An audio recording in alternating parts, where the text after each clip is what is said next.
Well, good morning, everybody. It's now 10 o'clock, so it is time for me to open this hearing session as part of the Maidstone, the examination of the Maidstone local plan review. Can I just check now? Hopefully everybody can hear me and see me okay. Just to introduce myself, my name is David Spencer and I'm the inspector appointed by the Secretary of State to carry out the independent examination of the Maidstone local plan review. And before we start this morning's session, which will be covering policies relating to design and then moving on to look at monitoring, kind of briefly go over a number of matters relating to how these virtual hearings will work. I appreciate Louise St. John Howe, the programme officer, would have given some previous advice, but just to remind everybody, can please people ensure that mobile phones are switched off and that wherever you're joining us from, there are no distractions and that are going to interrupt the hearings, and that you are comfortable, that you've got a drink by all means. At the appropriate time, there will be a break of around about 10 to 15 minutes for the mid-morning adjournment.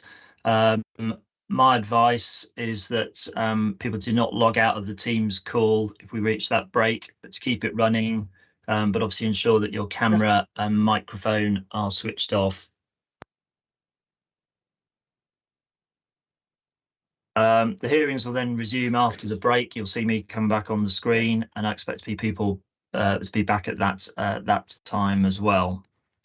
Obviously, we're using Microsoft Teams for these online hearings, and my aim is that they run as close as possible in format to a hearing, so that numerous people can be on the screen at the same time.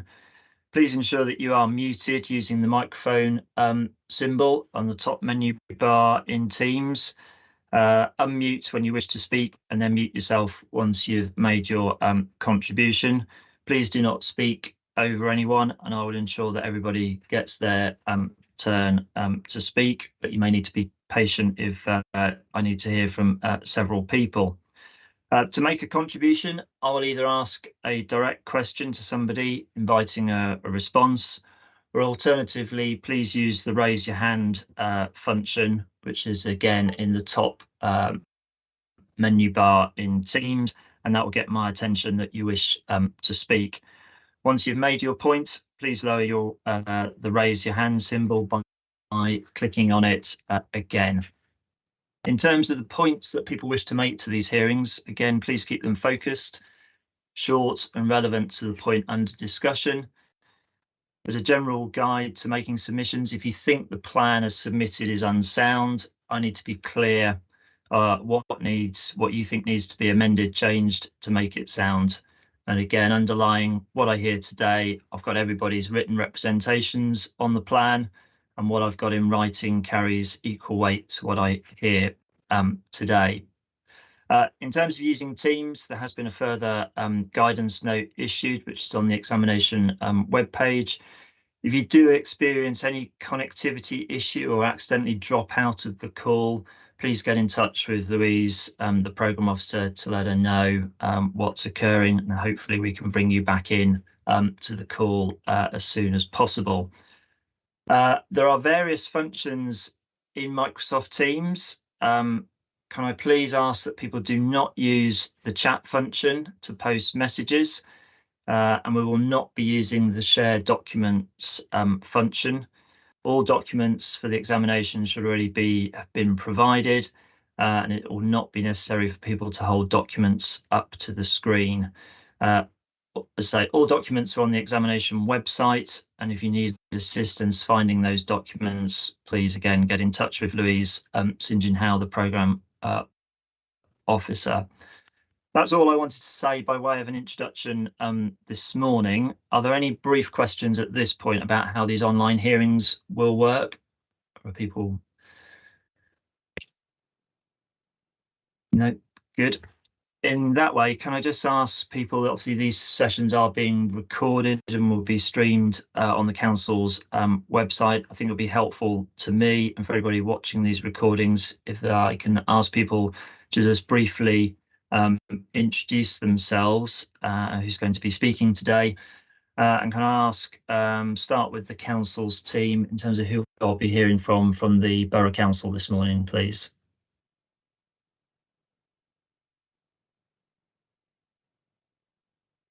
Thank you, sir.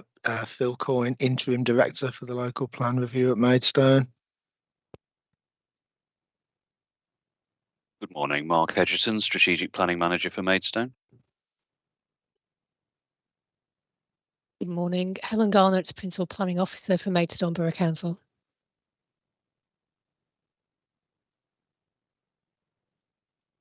Hiya, good morning, Eric Nielsen, Principal Planning Officer, Maidstone Borough Council.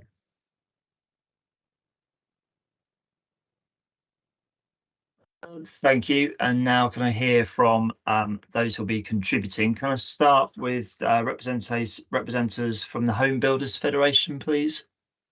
Good morning, sir. Mark Barrett from the Home Builders Federation. Okay.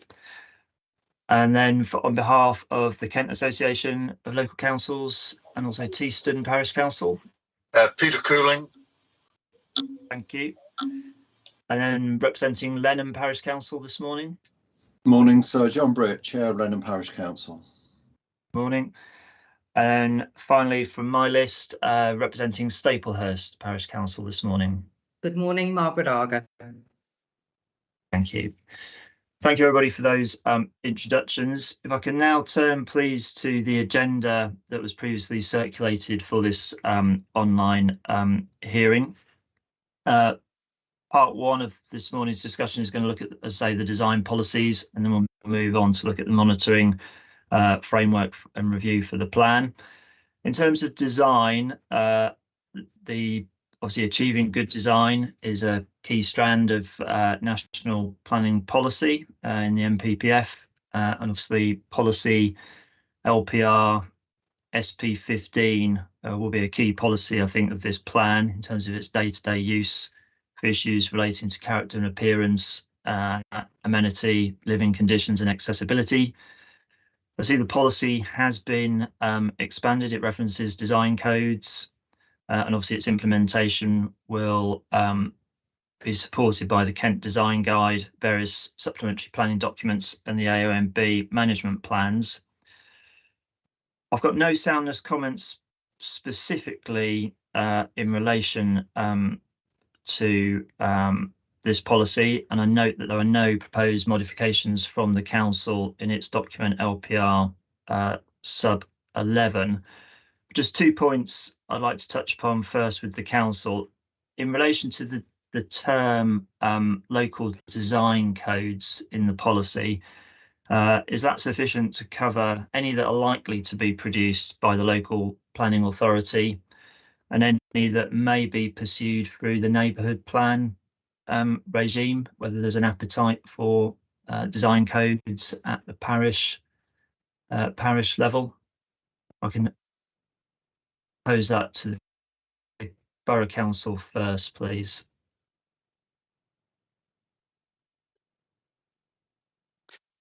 Thank you very much, sir. So yes, as you rightly point out, this is a carryover policy, SP15. It was DM1 in the 2017 plan.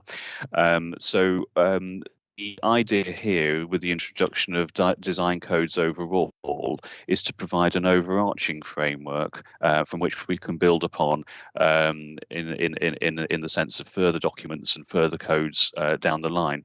In thinking in particular here, for example, with garden communities, but also in respect of the design and sustainability development plan document. So this document has an entire section on design and the requirements in terms of design coding. So SP15 is providing an umbrella, an overarching policy and an overarching hook to allow that detail to be then fleshed out within those second set of documents, those sort of subordinate and primary policy documents. Thank you. Thank you. And I don't know if it's yourself, Mr. Edgerton, or a colleague whilst you were on screen, but my follow-up question for the council on policy SP15, and you've referred to it, is obviously the council intends to produce and adopt a separate design and sustainability development plan document. I just wondered if the council could just briefly explain what that document will do or would cover that isn't in the local plan review, either in policy SP15 or the separate Q&D policies, and the justification for pursuing that separate development plan document. Thank you very much indeed, sir. Before I bring in Ms Garnett, I'll provide just a little bit of context here for that DPD. The council has itself, through its strategic plan, committed to embracing growth as well as enabling infrastructure. But what the council is very much looking for is well-designed growth as well, not just growth for the sake of growth. SP15 itself is strategic, but what we wanted to do is to ensure that there was some really quite specific requirements that were available to the development industry, available to parishes and home builders and so forth, so that everyone could have a consistent working baseline. What we wanted to do was have a sort of, I suppose, better respond to updates. It's a very fast-moving situation in respect of sustainable design, construction, for example, and we wanted to ensure that we were in a position which we could respond to that. Now, the development plan document provides us with an ideal opportunity, and we can update that document as once it's progressed much more efficiently than having to do that through a whole local plan review. So the intention here is to have a second document which is would be updatable as absolutely necessary, and can be modified without affecting the local plan review itself. I'll bring in Helen Garnett now, sir, just to provide some detail around its scope as well. Thank you. Thank you. Thank you, sir. So DPD is currently undergoing consultation at Regulation 18B stage. So we undertook a Regulation 18 consultation in November and December 2022. Regulation 18B contains a suite of policies. In total, there are 32 policies over 5 themes, and those themes include streets and buildings, open space and nature, movement, sustainable buildings, and design quality. And the design quality element is really the part of the DPD that will contain the design codes. The local design codes will really be embedded in that. So we're currently at Regulation 18B consultation stage. That will finish on the 12th of June, and then we will be looking to consult at Regulation 19 in the autumn. Thank you, sir.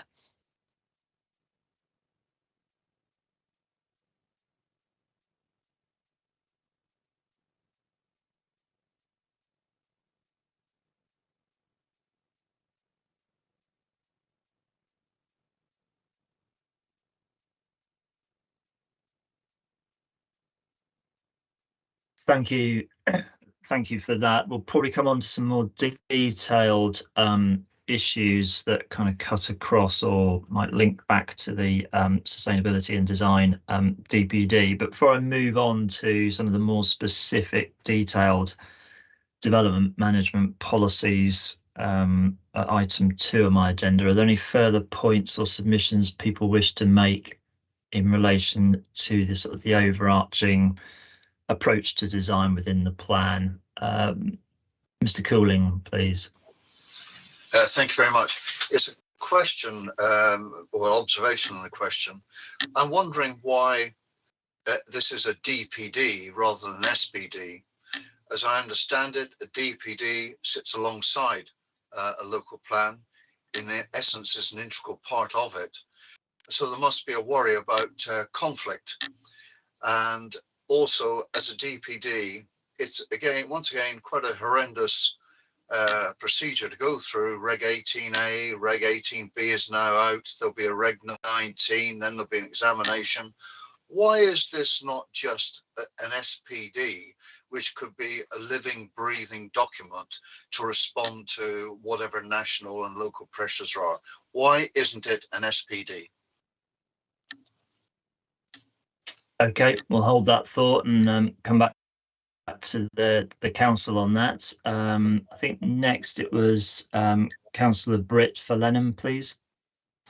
Yes, sir. Thank you. I'm sure you're aware that in the Lenham Neighbourhood Plan, there are, I think it's 5 pages around good design, which obviously has been through the council, the processes and before it was made. So I just wanted you to be aware that at point 4, pages 9 to 13 in the Lenham Neighbourhood Plan, you'll find whole section on design quality. Thank you. Thank you for that. And Councillor Arger for Staplehurst next, please. Thank you. We feel that achieving good design appears dependent on the developer and their generic design for housing across the country. And they seem to think some white weatherboarding or tiled frontage is sufficient in providing a traditional form layout, character and style of the village's vernacular architecture. Staplehurst is rightly proud of its conservation area at the heart of the village, with a great selection of design and size of property. All our new estates lack character and could be anywhere in the country. A range of appropriate tenures and variation of styles are needed to meet local need, which will be highlighted by our new housing needs survey. Wouldn't it be nice if good design included trees, native plants suitable for the English countryside, and green areas to support biodiversity, rather than the barren wasteland they provide at present? Thank you. Thank you for that. Mr. Beraint next, please, for the home builders. Thank you, sir. Let me just take my hand down. Yeah, it's just a quick comment really in relation to the proposed DPD. I think the key issues, and we will be responding to it, and obviously you can't examine that document yourself, sir, in terms of what's going, but it is important that what is that is suggesting is considered within the viability in terms of the deliverability of this local plan. It is there are policies in there that are seeking to deliver energy efficiency standards that are above what is being proposed even from 2025 in the future home standard. So it is important that those are considered by yourself in terms of the viability of this plan going forward.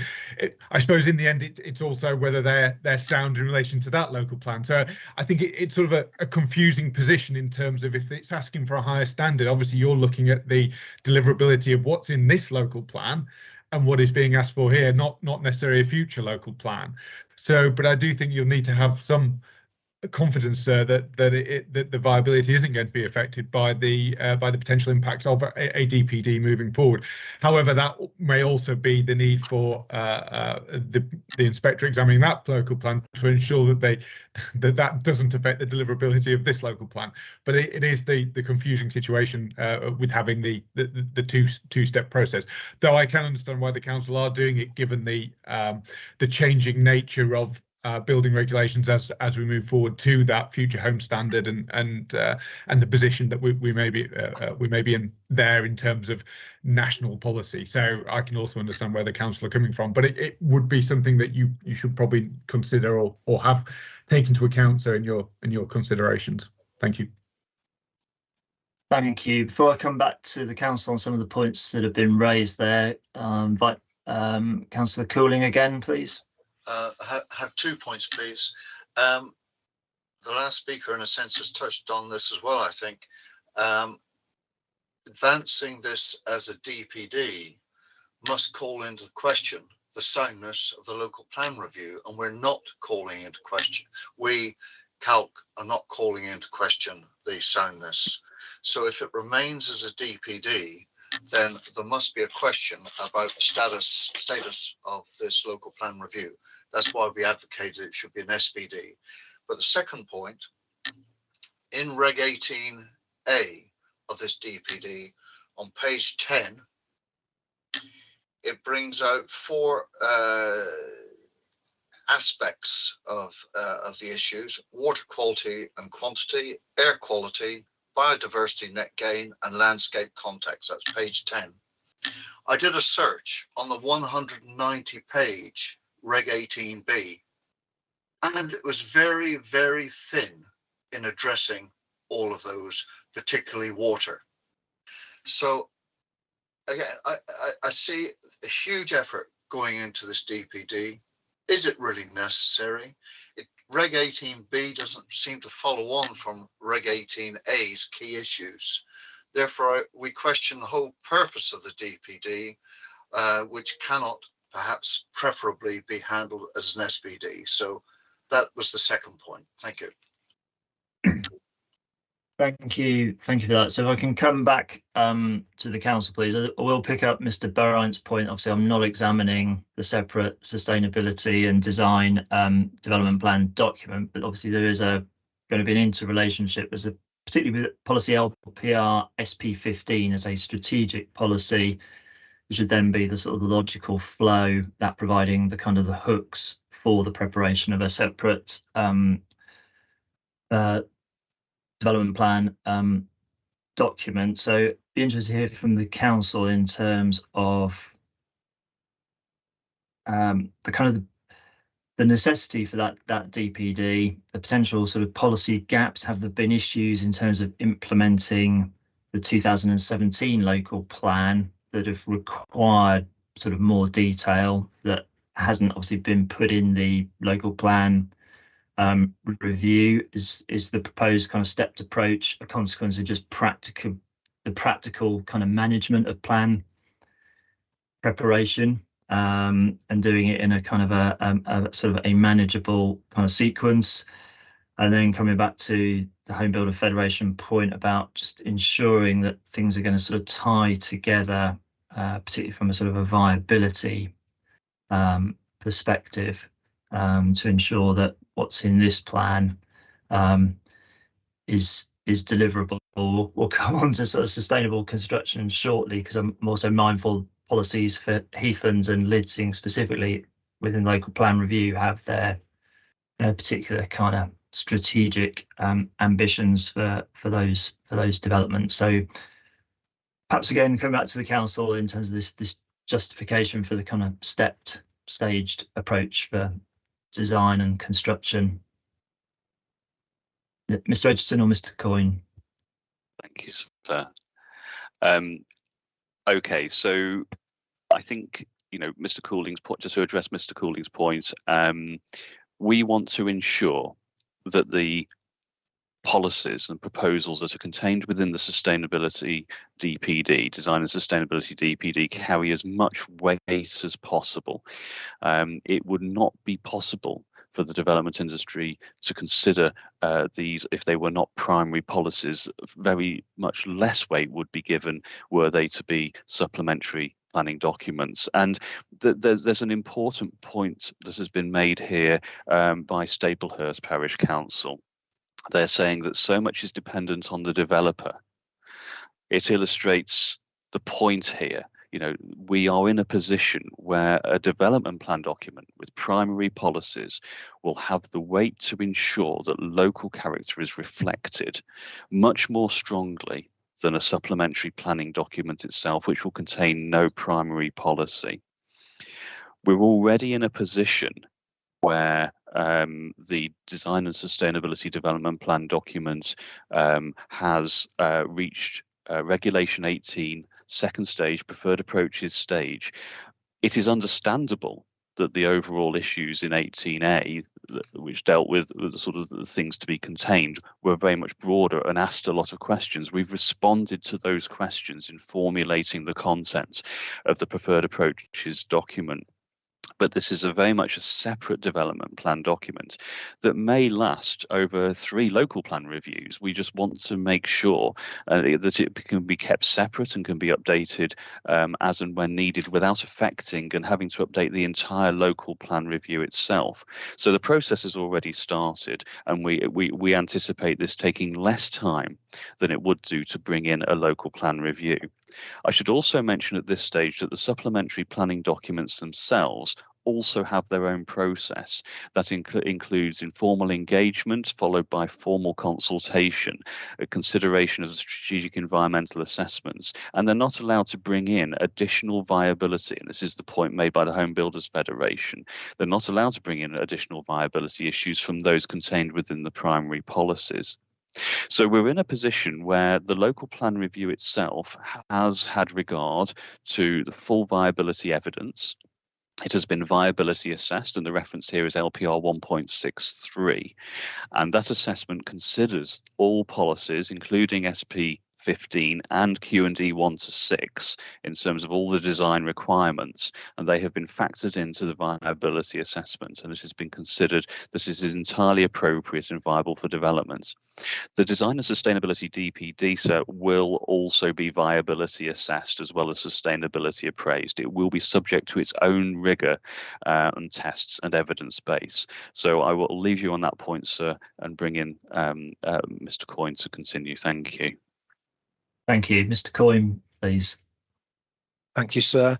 I'll try not to repeat too much of what Mr. Edgerton has said, just to re-emphasise that the purpose of the DPD is to really give strength to the whole development planning framework for the borough and reflect the importance that we attach to design and sustainability going forward over a number of local plans to come.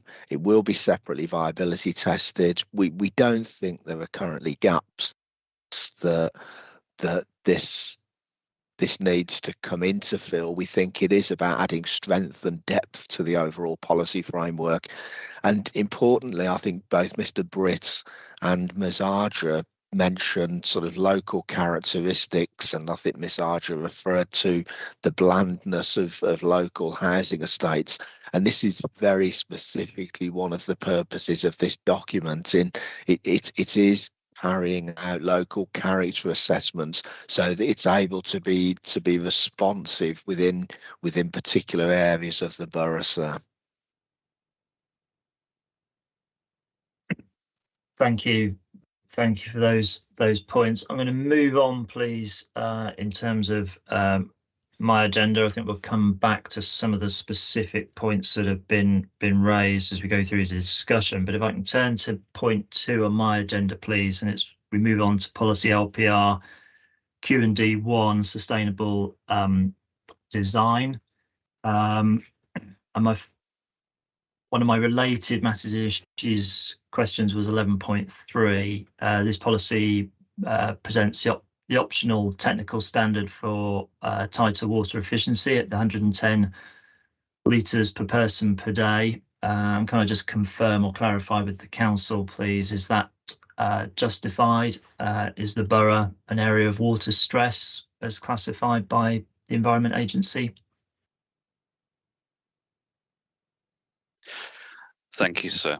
So Q&D 1 itself is a carryover from the local plan 2017. The council are aware that we're climate change as a matter of fact. We're expecting more droughts, and whilst the water companies have raised no significant red flags, we still believe it's the right thing to do. When you deal with the issue specifically, though, sir, of water stress, you're absolutely right. The Environment Agency in their Regulation 19 representation have referred to the issue of water stress in this area, and it's therefore only right that we are able to respond to that position. We're also looking to ensure that the garden communities can bring forward water measures in this regard. So we're providing an overarching framework from which those supplementary planning documents, looking at potential water cycle studies, for example, can bring forward that. We're also aware of the government's 25-year plan, trying to incentivise water efficiency and so forth. And our habitat regulations assessment has also identified that there's an aquifer which is we're drawing down from, which all the growth could have adverse effects on. So there's a lot of evidence there to suggest that we're doing exactly the right thing.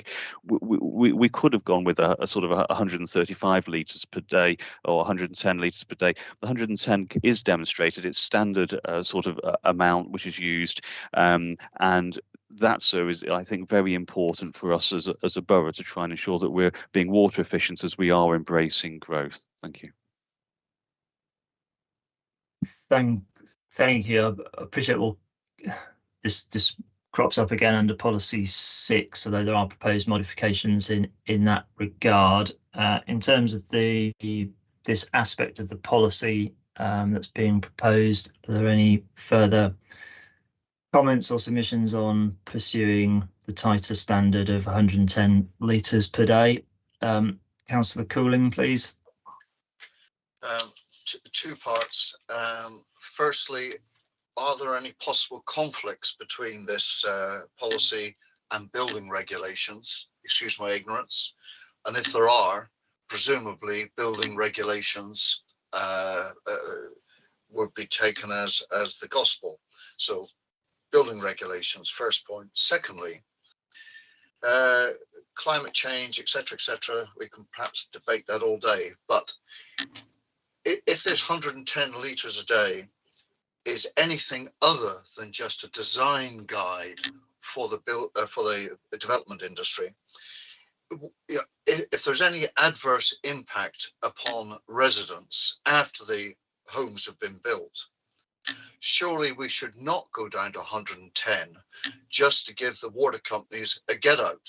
The water companies should be solving this within the industry so that this country, which has so much rain, is just not true, but sometimes in the wrong places, so that the burden of addressing any shortfall in the southeast is not so much the residents, but put back to the industry in terms of infrastructure, trunk infrastructure around the country. So 2 points, please. Any conflict with building regs, presumably the building regs prevail. And secondly, why should we help the water companies? They should be helping themselves. Thank you. Okay, I will allow the council to come back on that point. As I said at the start, these are optional technical standards that should be or can be introduced through local plan policy. I think it's Miss Garnett first or Mr. Coyne for the council in terms of. Can I let Miss Garnett come in first, sir? Yeah. Mm-hmm. Thank you, sir. It's just a point of clarity on the water scarcity situation within this area. According to the Environment Agency 2021 report, Kent is in an area of water stress. On the points that have been raised by Councillor Cooling, the policies derived from building regulations, and it will be tested through building regulations. So there would not be any conflict in that sense.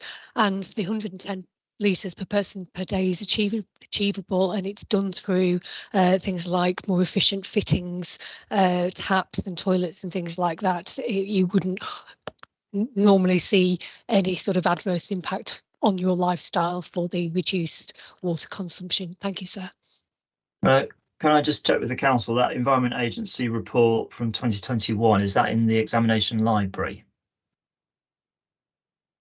Sorry, sir, no, it's not in the examination library, but it is available online.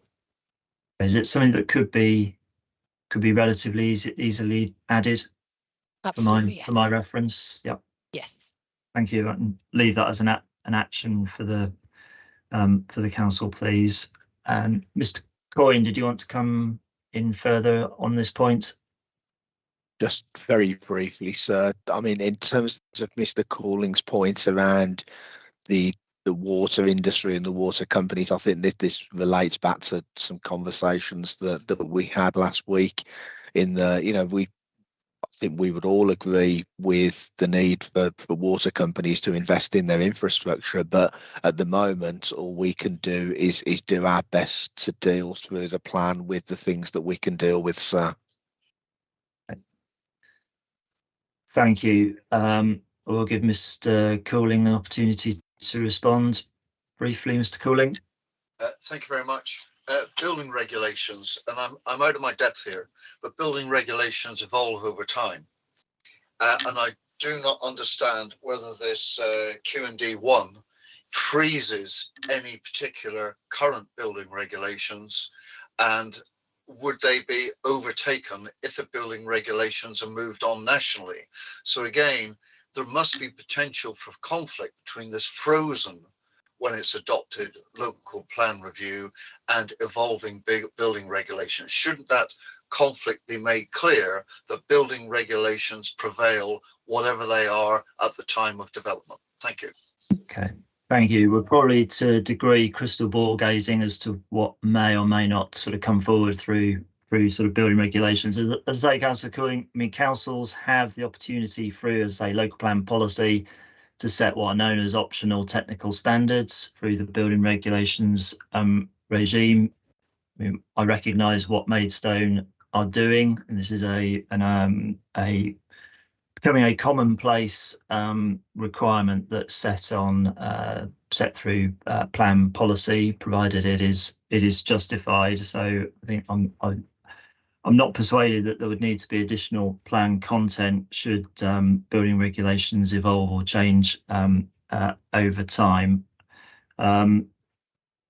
In terms of what the council is suggesting, and I see in document sub 11, the schedule of proposed modifications, I think the council wants to reword criterion 2 of this policy. I think it in essence achieves and says the same thing through slightly different wording. I'm assuming it should be whole water consumption rather than wholesome, or maybe it is wholesome. It should be wholesome.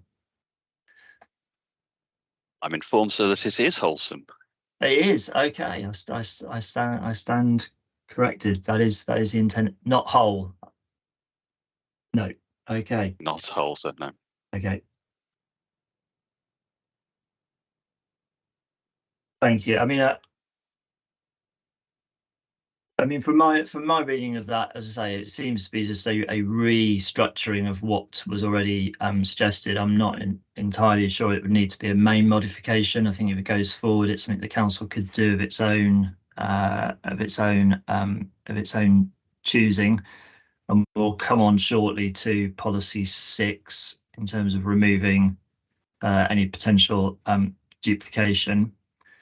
In terms of the wider policy Q&D1, obviously it sets out a number of aspects for sustainable design in terms of fabric first approach, specific and recognised construction standards for non-residential buildings. Obviously, as we touched upon earlier, the council is pursuing a separate sustainable and design development plan document. So can the council advise me in the interim, what's the consequence through this plan for the sustainable construction and energy efficiency of new homes? Is that in the interim in accordance with current building regulations? That this local plan review is not setting any higher standards? If that comes forward, that would be for the separate development plan document. Is that the case, or am I misinterpreting what the local plan review seeks to achieve in relation to the construction standard of residential development?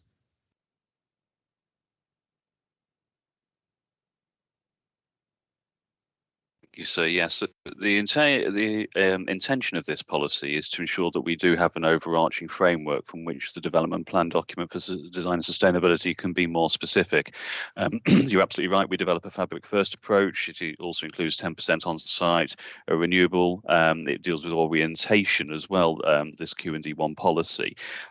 Its overall intention is to reflect the fact there is, Maidstone has declared a climate emergency and a biodiversity emergency. These sort of general standards have been accepted by the industry for a long time, and they have been viability tested, but it does lead us into the design and sustainability development plan document, which can then provide further clarity as matters evolve, and what is actually a fairly fast moving policy position at the moment, nationally and internationally.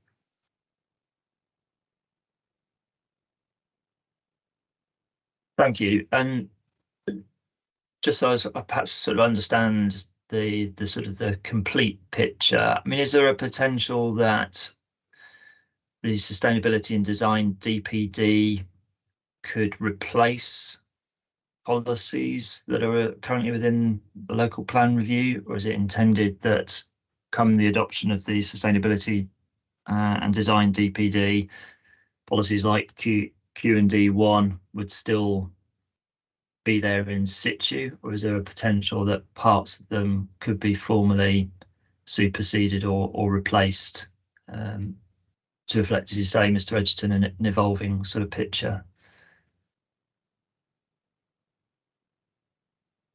So I think it's actually a combination of the two. I mean, the joy of doing a development plan document is that the policies themselves can actually supersede existing policies within the plan where the specific requirements are then outdated and further evidence can justify that. I think what there is at the moment, your phrase crystal ball gazing, I think sums it up. We're in a position where we believe we're developing a fairly strong evidence base for the design and sustainability development plan document, but that will of course be tested through its own independent examination and have its own rigor. We cannot guarantee at this stage that the policies in this local plan review will end up being superseded and the evidence base being sufficient to demonstrate those changes in the design and sustainability DPD. So we're ensuring that we've got a good broad framework in place through this local plan review, and then when we're in a position to examine the design and sustainability DPD, we may well update and build upon some of these policies, but we may well wish to supersede some of the requirements where it is appropriate to do so and the evidence base proportionately confirms that position. Thank you. Thank you. As I'm sort of touching upon kind of construction standards as they relate to new homes, I've kind of touched upon this briefly in my MIQ 11.4. I don't know, I'm putting Mr. Berrant on the spot as the Home Builders Federation representative. I mean, I was kind of thinking about, where does the local plan review currently leave us? I've obviously heard from Mr. Edgerton in terms of what's in the policy, and I'm just kind of wondering whether things should go further given what's happening in parallel with kind of future homes standard. I think the council and yourself, Mr. Barrett, have kind of cautioned against possibly going further at this stage. I think it in terms of what's happening in terms of the sustainability, the new DPD that's being proposed, obviously that is a separate document and will need to take and the viability issues and everything else will need to be considered at that stage. It does make it difficult in terms of your role, sir, in terms of deliverability. Obviously the larger site, the strategic sectors of Lidsing already have a higher standard, I believe, within those policies, so obviously that's been tested there, but there may well be impacts that in terms of deliverability of high density urban development, in terms of that alongside the affordable housing issues, if you were to put in a standard that is higher than what is being proposed at the moment through building regulations or through the future home standard. So I think that's where the caution really needs to be applied. Obviously that will need to be something considered by the inspector examining that DPD in terms of the impact on the deliverability of what the councillors are proposing through this local plan. So it's how those two plans interact is going to be key. I think in terms of where the government are going with technical standards around energy efficiency, I think those are clearly being put through building regulations. There's currently different interpretations as to the degree to which local authorities can increase energy efficiency standards through planning policy, and I'm sure those will continue with myself and others arguing different interpretations of that. But at the moment, I think it should be looking at building regulations that provides the phased process to what are very high energy efficiency standards in the future home standard, which are going to be in 2025. So not far away, and I think that is the approach that the government are going to take. Hopefully, we get clarification in terms of actually how that will relate in future to local plans and local planning policy, or whether it should be something that should be dealt purely through building regulations. And I think that's where there's a lack of clarity at the moment. So in terms of how the council have approached it in this, I have no concerns. I do have concerns in terms of the DPD, but I will send my representations into Mr. Egerton. And the inspector examining those will have to take considerations of those. Okay. Thank you. Thank you for that. I've got no further questions on policy Q&D 1.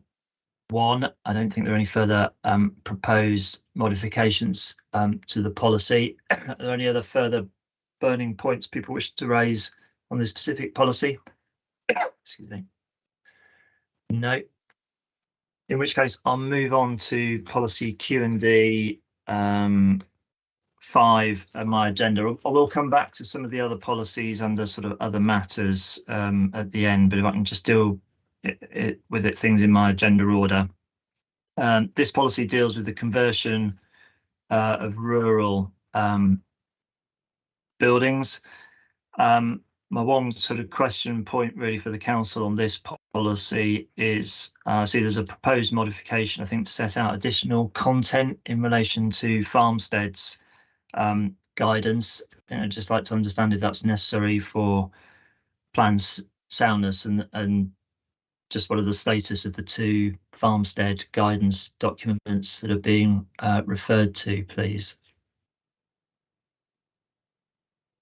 Thank you, sir. Yes, this is quite an interesting background. I think it's one where we've had a representation in, but it carries some weight, and we thought it would be worthwhile ensuring that there was reference in this regard. So the representation came in from Kent County Council, and it basically said, well, although the policy is sound, we've got no problem with it, it should be noted the development between villages and hamlets and among farm buildings would in many places has to be consistent with historic character of those areas.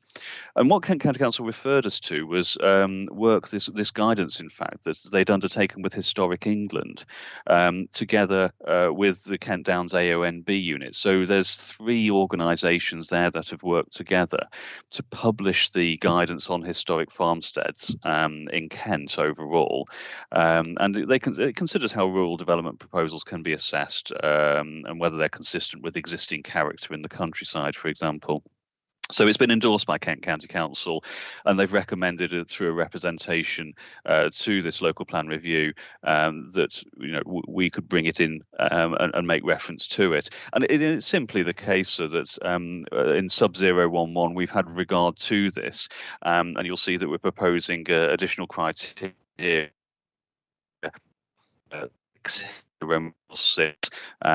Just to take into account the Kent Farmsteads guidance and the Kent Downs AONB Farmstead guidance accordingly. Thank you. Thank you. So just for my benefit, Mr. Richards, this is kind of heritage design guidance on kind of the reuse of traditional kind of farm buildings. I mean, my initial instinct is I'm not sure if this is technically a main modification or something. Again, something the council can sort of introduce of its own accord in terms of reference to documentation that already exists and seems sort of quite sensible for schemes for traditional buildings. And my first inclination is this can probably go in the schedule of minor mods. I'll hear from Mr. Cooling, please. Thank you very much. I'm not certain it is minor. There are most parishes have a substantial rural, semi-rural element, and the proposed main modification states where relevant, account should be taken of. Very loose, open to interpretation, and where parishes object to potential changes, developments in their rural, semi-rural areas, this could easily be exploited if the issue gets to the planning inspectorate. So I would have thought that if it's going to be relegated to a minor modification, got no problem with that. The wording should be changed to something like that they should be taken into consideration. It gives too much of a gap to be exploited by those who wish to do something that parishes do not wish to see in their rural or semi-rural areas. It's too wide. I don't think it's minor, but if it does go to minor, the words need to be changed substantially. These are, again, documents that could produce conflict with the proposed DPD and the local plan review. Why should they be given a status above the local plan review or indeed the DPD? Thank you. Thank you. Can I next hear from, is it Councillor Arga for Staplehurst Parish Council, please? Thank you. I agree with the comments that was just made by Mr. Cooling. We're concerned that this policy should mean converting the existing building. Deciding a rural building is unattractive and getting permission to demolish it completely and replace with a totally new dwelling should not be allowed. And we've had this happen within Staplehurst and we're not happy. Thank you. Thank you. Thank you for that. I can hear again from the Borough Council, please, Mr. Edgerton. Thank you, sir. Yes, I would just want to clarify one point, which is why we haven't been stronger on this. The guidance itself is quite clear within paragraph 1.3 that its intention is purely to provide advice on particular qualities of farmsteads in the Kent Downs AONB and can be used in conjunction with other guidance as available. So its intention is just to provide advice in that regard. It isn't something statutory that we are required to have regard to. Thank you.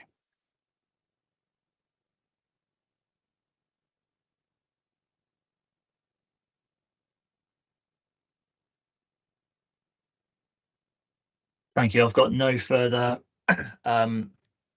comments or points on policy Q&D 5. I take it, Mr. Edgerton, that again, this is another policy that's kind of rolled forward from the local plan 2017. That's correct, sir, yes. Okay.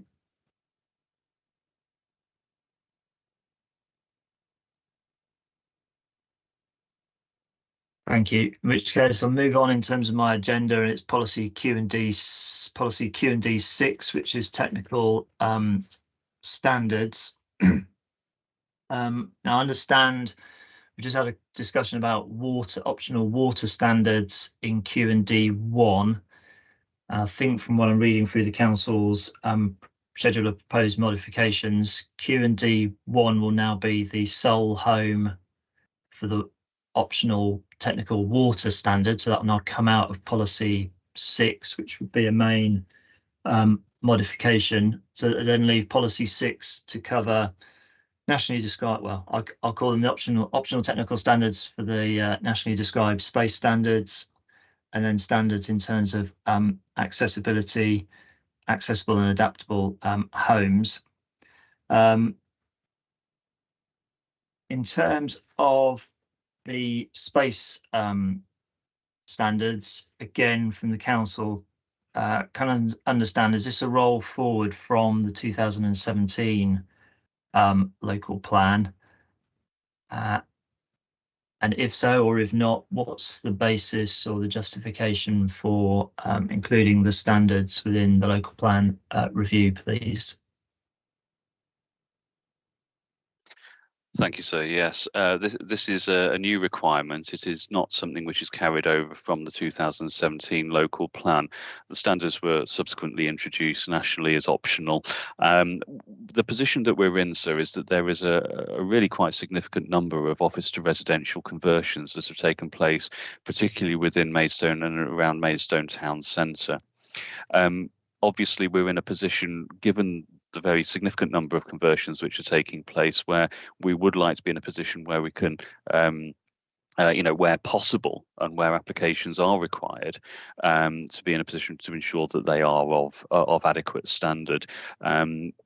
Given that situation, and particularly given that situation, we're not aware of specific concerns outside of the urban area, but of course we have got significant amount of development focusing within the urban area, and particularly in and around the town centre, and that's going to obviously continue as we move forward, and that's where the highest pressure is on the sort of the size of the units themselves.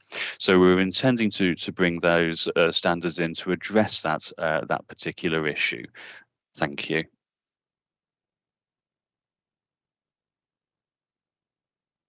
Thank you. If I can bring in, I don't know if I can hear first, is it Ms. Garnett for the council? I don't know, further points what I've heard from Mr. Edgerton, and then I'll bring in Mr. Beraint. Thank you, sir. Sorry, I just wanted to add a little bit of background context to this. So NBC has the NBC Building for Life, which sets framework for new development and includes that there is adequate storage space, amenity space in new dwellings. So this policy sort of embeds that Building for Life, NBC Building for Life element in it. And it also links into the Maidstone Borough Council strategic plan, which seeks to deliver sort of desirable homes that will enable good health and well-being. Thank you, sir.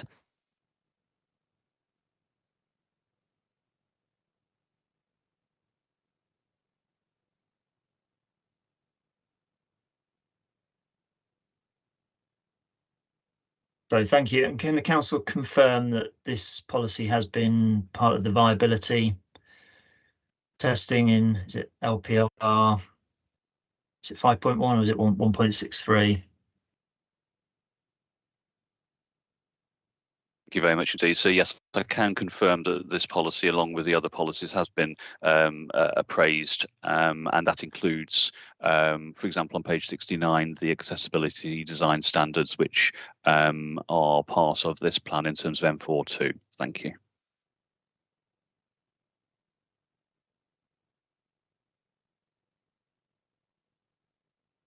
Thank you. If I can hear next from Mr. Beraint, please, for the Home Builders Federation. Thank you, sir.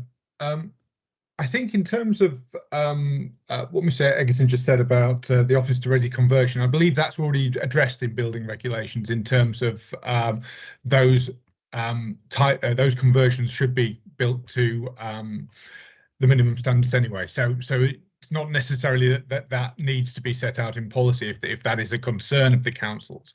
What, however, is that application across the piece in terms of whether there is a need for it. And I think this is where PPG is clear, is that evidence should be put, it states in paragraph, I believe it's 56020, that evidence should be provided on the size and type of dwellings currently being built in the area.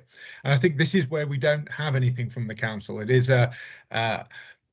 based on a premise that, because development is going to be built in the urban area, they need this policy, but there isn't any evidence suggesting that actually there is a need for it.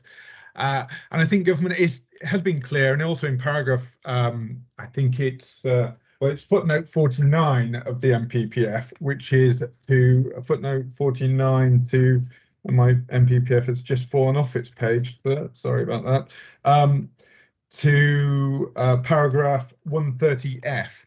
Does suggest that there is that need is an important consideration, and it's just that element that's lacking from the council's evidence. It says, and I think there is an equation there with size to poor quality, and actually smaller homes can be very well designed and very good quality, and actually as provide a flexible and sometimes provide a type of home that provides sufficient bedrooms but maybe below space standard, but a home that is actually affordable and cheap, available to a family, but maybe slightly below standards, but they're looking for that extra room. So I think there is sometimes a flexibility that can be allowed by not applying space standards that can actually be beneficial in terms of delivering the types of homes that some people will need, recognizing that actually a lot of the time most developers will build beyond the space standards anyway, but I think sometimes it's about that flexibility. And actually, if you are applying space standards, whether there needs to be an element of flexibility within that policy to say to suggest that if well-designed homes come forward that don't meet space standards but are well are high quality and well-designed homes, that they may be supported in may be supported by the councils, just to allow that flexibility, sir. But at the moment there isn't actually any evidence presented by the council as to need.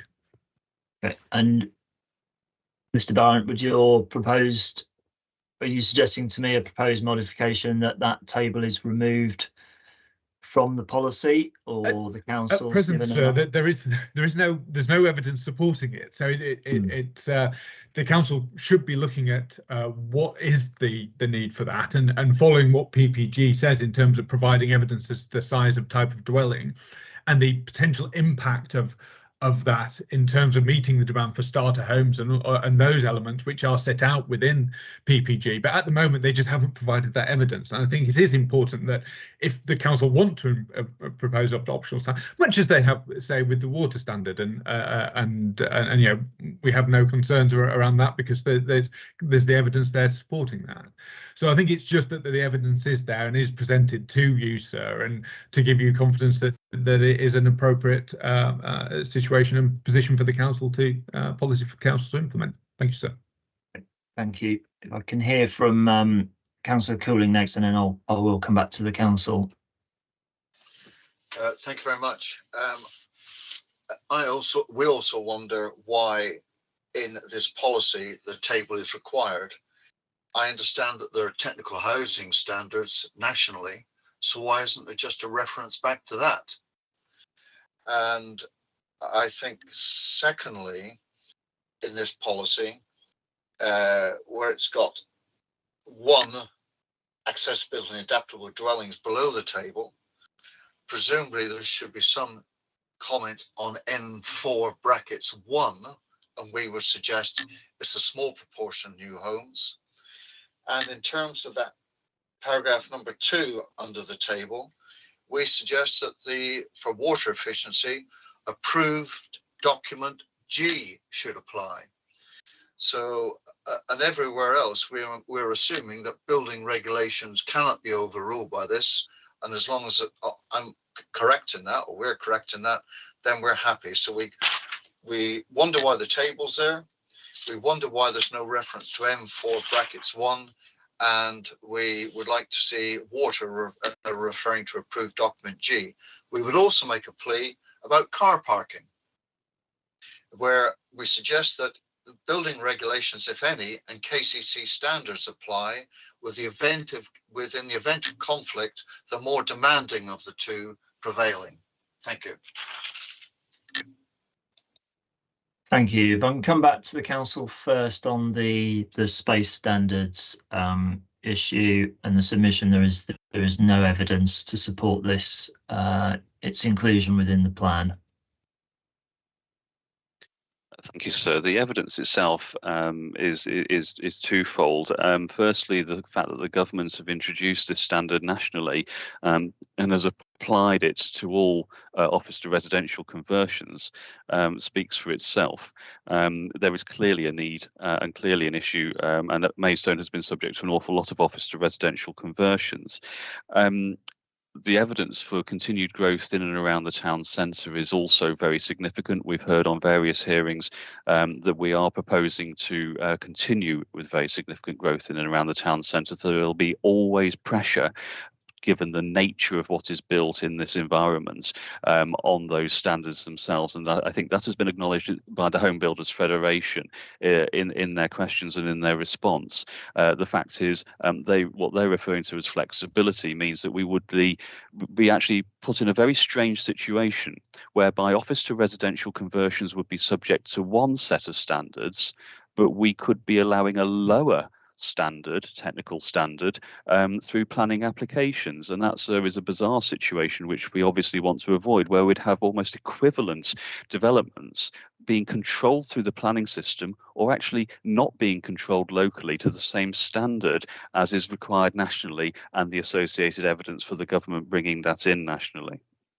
So that's where we find ourselves as a local authority, sir. And of course, we would hope that the Home Builders Federation would have no issue with that, given that the standards are required for office to residential conversions anyway, and we'd want to have that minimum acceptable standard applied for other equivalents and similar developments. Thank you. Thank you. I mean, is the council able to advise me? I mean, is this something you monitor or have been monitoring in terms of the across the piece for all development, conversion and new build, the size of dwellings that are coming through in terms of floor space? Is that identifying a particular issue, or conversely, is it demonstrating that most development is coming forward either in accordance or exceeding the optional nationally described space standards? Is there any kind of evidence of what's happening? I'll be absolutely factual with you, sir. The evidence at the moment is monitored. It suggests that the standards are being met at this stage. Our intention is to ensure that continues into the future. Thank you.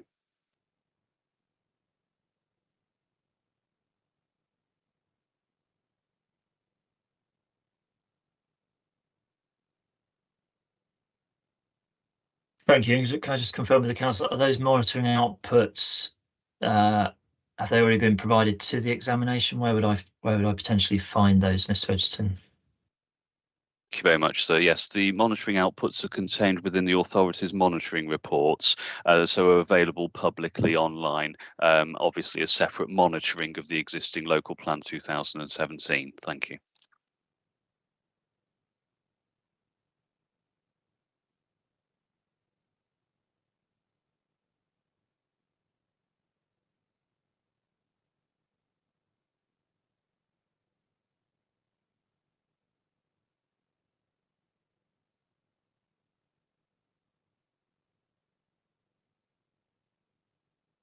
Thank you for that. I think there are two potential options or choices here. First is I go and look at the annual monitoring report and then persuade myself or satisfy myself there is the evidence to support this, in which case it goes forward as part of plan policy. I mean, presumably an alternative option, if I wasn't persuaded in terms of its justification at the moment, is this something that could be pursued through the separate sustainable and design DPD?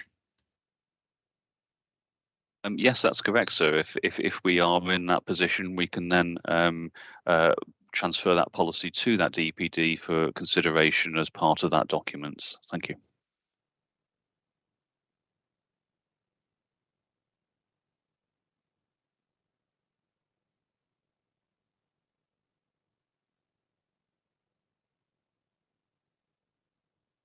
Thank you. I will give perhaps Mr. Berrine a further opportunity on this. I think the council's point, or what I'm reading into the council submissions, is this isn't an issue. The market is delivering to NDSS, subject to me finding the evidence that supports that.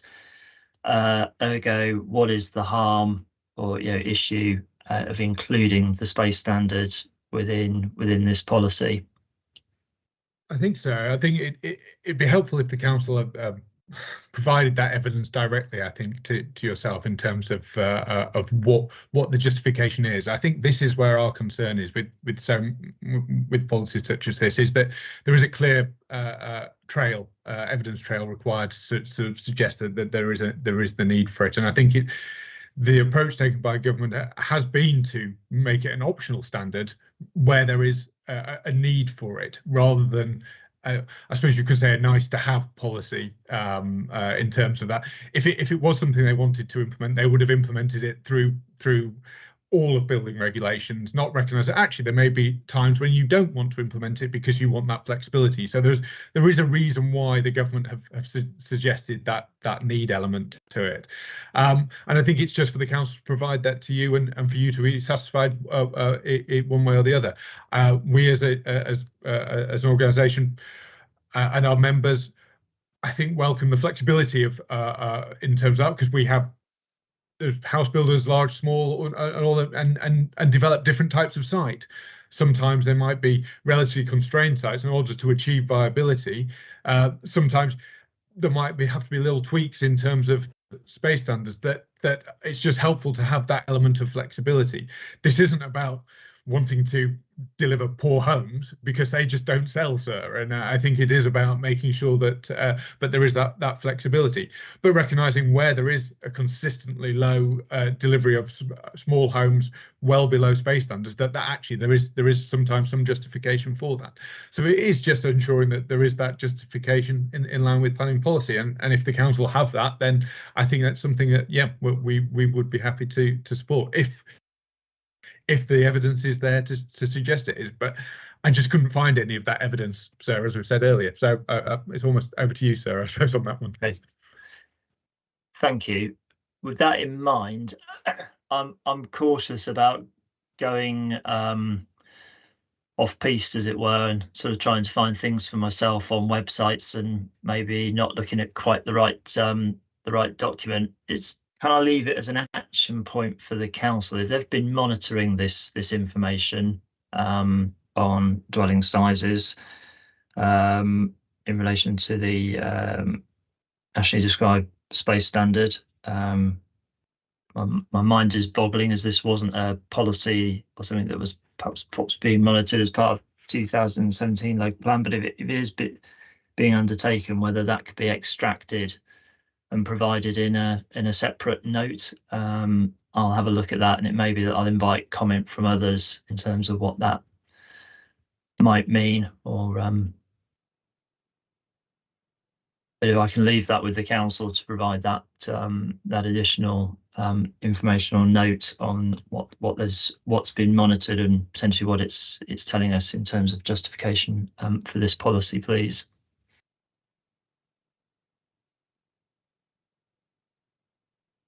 Okay, I'm going to move on to the sort of the final part of the policy in relation to accessible and adaptable dwellings. This is where confusion reigns. So is this part of a policy that has been rolled forward from the 2017 local plan, or is this new policy content for the local plan review?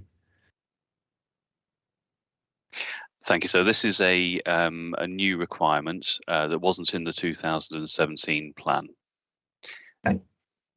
Thank you. And obviously it sets a requirement for all dwellings to be built to the M42 optional standard on accessible and adaptable homes. I understand, obviously, government consultation has looked at whether this should become mandatory. I don't think that's concluded or outputted yet. So given this remains an optional technical standard, is it justified that the plan pursues M42 for all new house building in the borough, please? If I can ask the council, please. Thank you, sir. Yes, so we gave consideration. I mean, M41, I will say straight away, is the mandatory standard for all new dwellings, unless there is the optional M42 or M43 standard itself. So we considered whether or not to go for M42 or M43. M42, I think, places a very, very significantly less burden on the development industry compared to M43. M43, unfortunately, it's put everything in now, bells and whistles and so forth, whereas M42 provides the flexibility and most importantly, it provides the adaptability for dwellings to actually come into being adapted later on. So effectively what this does, it provides more of a sort of lifetime home type thing, and it sort of allows us to bring things in without significant hit to the development industry, whereas M43 is all about sort of the full wheelchair access, which would affect things like worktops and accessible power points and so forth.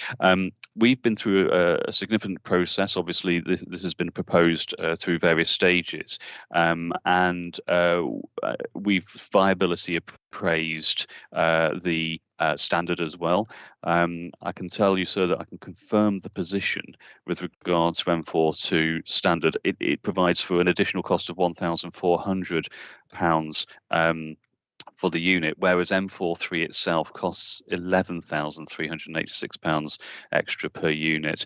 We've incorporated the M42 standard, therefore, into viability assessment, and it is shown that it can be tolerated and is entirely viable. So it provides the flexibility.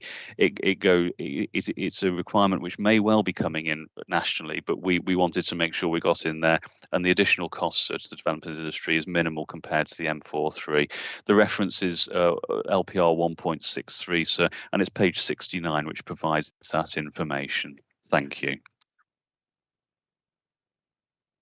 Thank you for that. We'll come on to M43 shortly, but just in terms of the policy approach that all new dwellings to M42, again, I'm mindful this is still at this stage as we sit here now for this plan examination, an optional technical standard that needs to be justified. If I can hear from others, Mr. Cooling first, please. Thank you. Again, I'm out of my depth on this. I did look up M4, 1, 2 and 3 some time ago.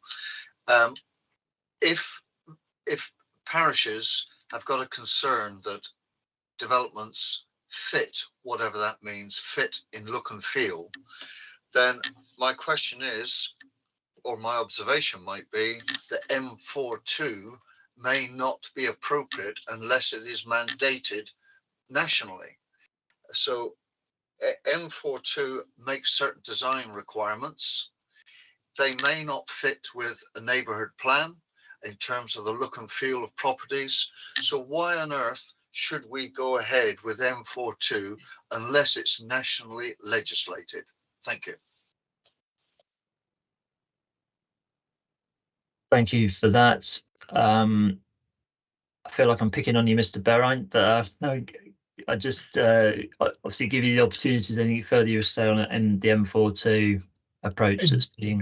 In terms of M42, I think that haven't looked at the specific evidence here, but by and large, because the anticipation is that M42 will come through as part of building regulations, and the government have said that they will do it in their response to the consultation that happened recently. I think in terms of that, the industry has been gearing up to that, and yeah, I have no further comments really with regard to the evidence. I think significant concerns if M43 were to be introduced because of the significantly additional cost. The other element, I suppose, with M42 is that it still needs to be where feasible, because there will be sites where it's not possible to deliver. I think that's actually within part of the optional standards. So I think it is important to recognise that there will be situations where elements of level access, especially from car parks, depending on the topography of a site, it may not be deliverable, and potentially that could be reflected within the policy itself, rather than it is within PPG, but it might add to the clarity in terms of that it is where feasible, because there will be times where you just can't deliver that type of access. But otherwise, that'd be my only comment, sir. And from Councillor Cooling, from your perspective, M42, as I understand it, it's about achieving kind of level, step-free access to individual properties, ensuring that there's at least a main opening that's sufficiently wide for wheelchair use if that becomes necessary for the occupier of the home. Various kind of internal design features to accommodate people who've got mobility or flexibility kind of issues. Just curious where you think this kind of the design tension or challenge might come from in terms of pursuing those sort of things. Well, again, somewhat out. Yes, I'm somewhat out of my depth, but maybe in all areas, not just rural, semi-rural areas, access to older homes traditionally have steps. And they don't have to be high steps, but they're there for rainfall purposes, etc. And certainly there are some villages such as Yolding, which we're probably all aware of, where this would presumably challenge further anti-flooding requirements. So I just wonder why we need this when, as a country, we have lived without this, well, forever. Why it is being imposed on 100% of properties. If the government does it, then we have to shut up. But why do we have to volunteer to perhaps be ahead of the game? I've noted that where feasible is in the standard by the sound of it. I think that should certainly come to the fore, and perhaps there should also be a reference, or whether that would actually take the characteristics of the development out of the local current characteristics. Thank you. Thank you. And can I hear from Staplehurst Parish Council next, please? Thank you, sir. Would totally support M42. I think that it's an important addition, and I think that people who have disability are very tired being treated as second-class citizens within the new build and adaptation. And I think this is an excellent step forward. Thank you. Thank you. Just picking up one of the points that was raised there from the Home Builders Federation, indeed, yes, the PPG on this section refers to kind of there are potential scenarios where it may not be feasible to secure M42. In fact, flood risk might, as Mr. Cooling referred to, may be one of those scenarios where M42 or aspects of M42 might not be achievable. So my suggestion would be a sort of a further caveat or addition to criterion one.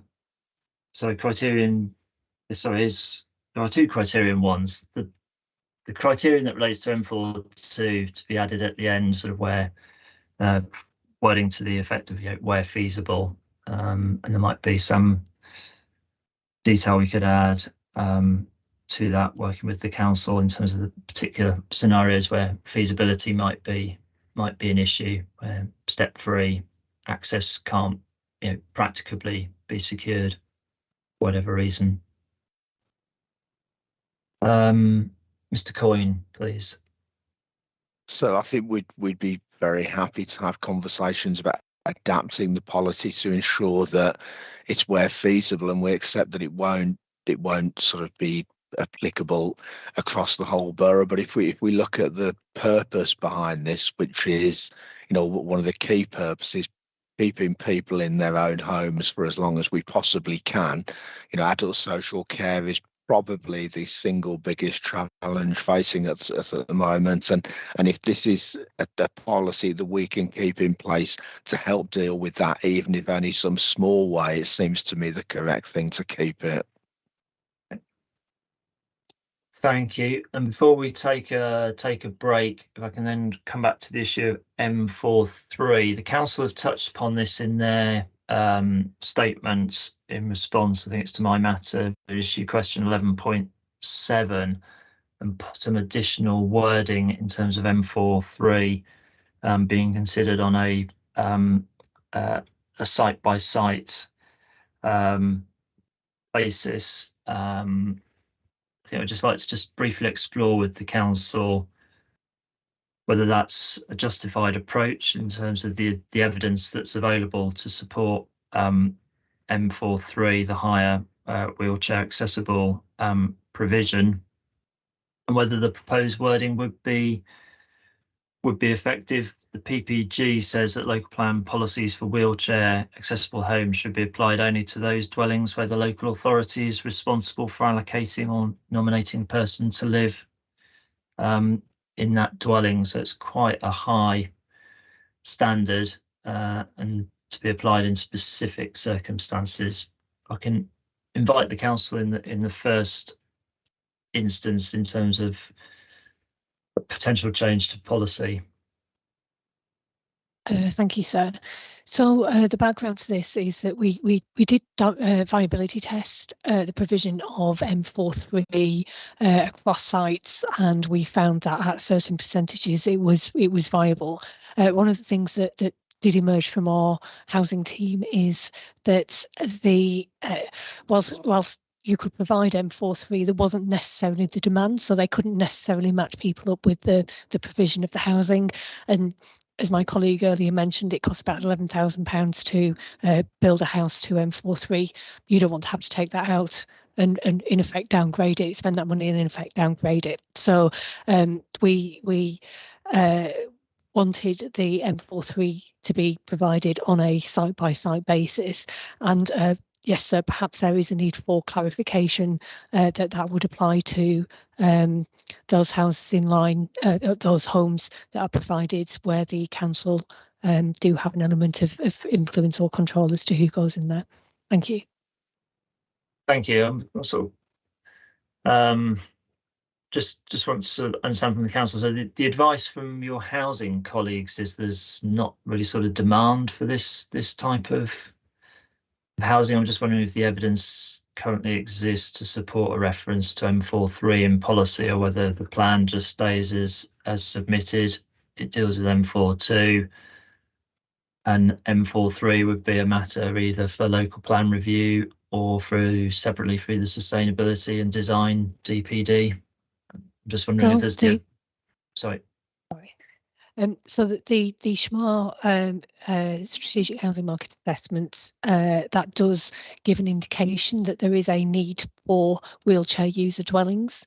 What we have struggled slightly with is we understand that there is that need, but the housing team here perhaps aren't seeing that same level of demand. So if it's dealt with on a site-by-site basis, and in liaison with the housing team, it means that the right level of accessibility is provided, and they can identify that need, and those houses are built to that standard without being sort of over specified and have to be downgraded. Okay. I'm just wondering whether having a policy that says something on a site-by-site basis, I mean, the viability implications for that, the certainty that provides for anybody seeking to bring forward a development proposal and understanding potentially what's required. If I can bring in other people, then we'll come back to the council. So I think it's Councillor Britt first for Denham, and then I'll bring in the Home Builders Federation. So Councillor Britt, please. Yes, thank you, sir. As someone who used to commission out of hospital services, people bed blocking, if you like, one of the main issues that stops people from being discharged from hospital is the ability to adapt their current accommodation to accept their altered either temporary or permanent lifestyle. And so the introduction of lifelong homes, those that can be easily adapted to match different circumstances, is crucial. And this issue is like a series of dominoes. It goes all the way down the line. If someone's home can't be adapted, then they have to go into a different home, or they have to find some kind of residential care. So the ability to adapt a new home to account for circumstances that might not impact on the initial person that lives there, but someone else a bit further down the line, I think is crucial. And we ought to be aiming like the development at Dartford, near the Dartford Bridge, where all of those homes were developed as lifelong homes, so that they can have hoists put in, they can put bathrooms downstairs, they can change the format of the ground floor living to adapt for someone who becomes bedridden. So I think it might not be within the council may not see that need, but actually if they looked somewhere else into health and social care, they would find the data that they're looking for. And Kent County Council and Medway Council, as I used to work for, are always looking, keeping that kind of data. So I think the data is out there. You just have to look for it, sir. Thank you. Mr. Berrant again, please. Thank you, sir. And it might be getting confused as to where this is supposed to come in, and the relationship I might have missed in terms of where the change is. I've noticed it. It's just clarity. Is this related purely to the affordable housing policy, which mentions M42, or is it coming into this policy itself? Just that I just may have missed the change. I think there is a concern in terms of clarity as to what's being asked, and whether it's something that needs to be in policy, or whether it, that discussion and consideration should be within the supporting text in terms of how the developer should. The council might be looking towards having some homes delivered, but that should be a part of a negotiation with the developer, and whether actually it's appropriate at this point to put it in policy, or whether there's something really within the supporting text, recognising that with the council's housing team and with the affordable in relation to affordable housing, that might be more appropriate. But I think it's just partly it's my misunderstanding of whereabouts this proposed element of M43, because it seems to relate to the council housing, or the affordable housing, I should say, that's being provided, rather than necessarily through market housing. And it's just my understanding of that, sir. Okay, thank you. My understanding is this is presented in the council's response to my MIQ 11.7 in their statement. I must admit, I was reading that as a potential change or addition to this policy LP RQ&D 6 to introduce. I think it may have been that it's because there's an underlining which suggests it's inserted, but I couldn't see how it was inserted because there was a reference to M43 that isn't underlined, and so I think I might just be getting confused, sir. So yeah, I apologize in terms of how it's applied, but I think if it is, I would suggest it's more appropriate within, if it is going to come forward as a supporting text, recognising there may be situations where M43 may be suitable, and where a developer agrees that that's an appropriate to bring forward as part of that affordable housing offer, but not necessarily within the policy itself. Thank you. Staplehurst Parish Council, please. Thank you, sir. Having worked in adult social care for over 40 years, I'm well aware of the delays in people being discharged from acute medical hospitals to suitably adapted homes. And I think that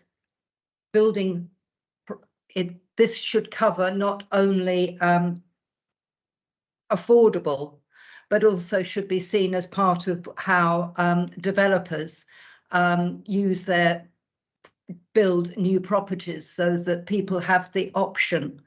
And the other thing is, it's not only the people who are living there, but also their visitors who struggle to get in and out of properties that don't have straightforward, simple ramps and a couple of handrails.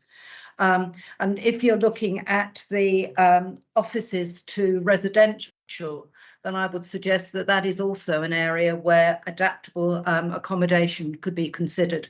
Thank you. Okay. Thank you.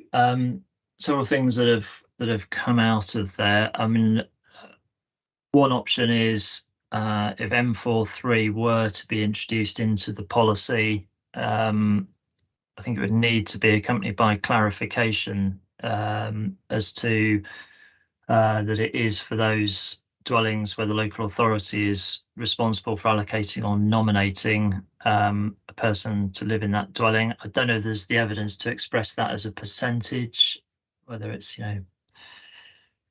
the small percentage of the dwellings that the local authority would be responsible for allocating. The alternative is this is coming forward at a relatively late stage of the plan process, and the alternative would be not to include it in the policy. It's not something at this stage that could be recommended for soundness for the policy, but does go, as the HBF is suggesting, in supporting text. as a kind of a marker as to what could be sought by negotiation. I don't know if the council has initial views on a way forward for this policy for M43. Thank you, sir. Yes, I think given the circumstances here, it is something which obviously is not going to be a diktat. We don't hold the information around percentages, as you suggested. So I think perhaps the best way forward, given that, it would be optional on the authority, would be to put it in the RJ and into the reason, justification, introduction to the policy itself, rather than actually contain it within the policy. Thank you. Thank you. That's noted. I've got nothing further I wish to say on this particular policy. It's just gone 11:30. What I'm going to suggest is we now have a mid-morning break. Mr. Cooling, you may need to put your microphone on. Sorry. My apologies. Will there be an opportunity to comment on Q&D 2 at some point? Okay, fine. Thank you. Thank you. I'm going to come back after the break. We'll pick up some of the other Q&D policies where others have got, I haven't raised them on my agenda, but I know other people have got soundness concerns. We'll quickly cover those and then we'll come on to monitoring. So what I was going to suggest, if we have a 10-minute break now. So I'll be back on screen at 11:45, 11:45. So you'll see me when I come back then. As I said earlier, keep the Teams call running. Nobody log out. But turn your camera and microphone off, and then you'll see me back on screen in about 10 minutes. Okay, thank you, everybody.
Okay, it's just coming up to 11:45, so it's time for me to resume this hearing into matter 11 on design issues.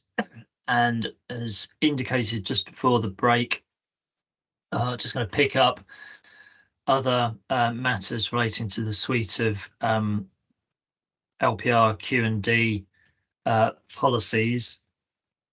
First one I just want to briefly touch upon is policy 2, Q&D 2, external lighting.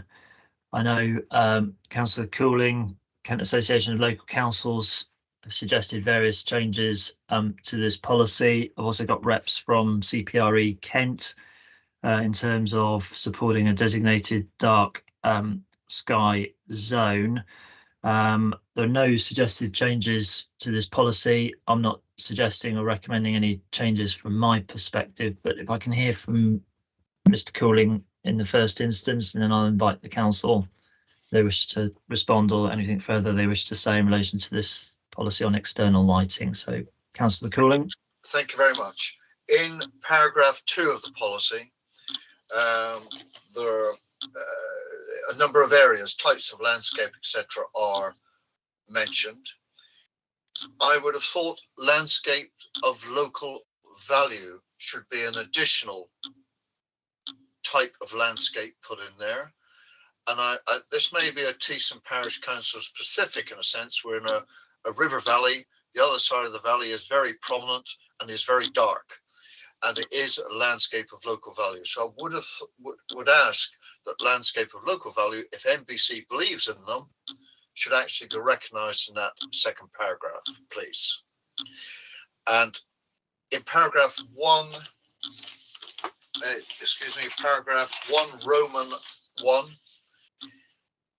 apart from the minimum, where the heck am I?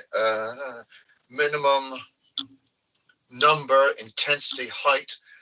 Could we ask, please, that direction and timing of lighting, required to achieve the locationally necessary purposes proposed, with the qualifier, for commercial premises, alternative security measures to be preferred rather than lighting after 2300 hours and before 0700 hours. The direction of lighting is very important, and it needs to be a requirement. It needs to be justified. And then we'd ask for commercial premises, which might be tempted for security reasons to leave lights on right throughout the dark night. Could they not have some other movement sensitive, not to pick up foxes, but slightly bigger beasts? Could they not have other security measures rather than leaving lights on for Teesside in a very dark valley? But I'm sure this applies to other rural, semi-rural areas. Thank you. Thank you for that. Can I also bring in Councillor Britt for Lenham Parish Council, please? Yes, thank you, sir. So this also applies to policy LPR Q+D2, the external lighting and dark skies. We made reference to this in our Regulation 19 Rep 14, that's paragraph 8.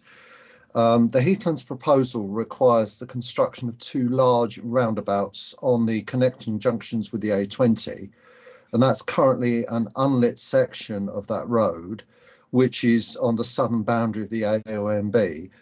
Once we've established exactly what the traffic flows will be, and you dealt with that in the last session, the likely significant traffic flows around these 2 roundabouts for safety purposes means that they'll need to be lit to the regulation standard, all of which will impact on the AOMB and the Dark Skies Initiative.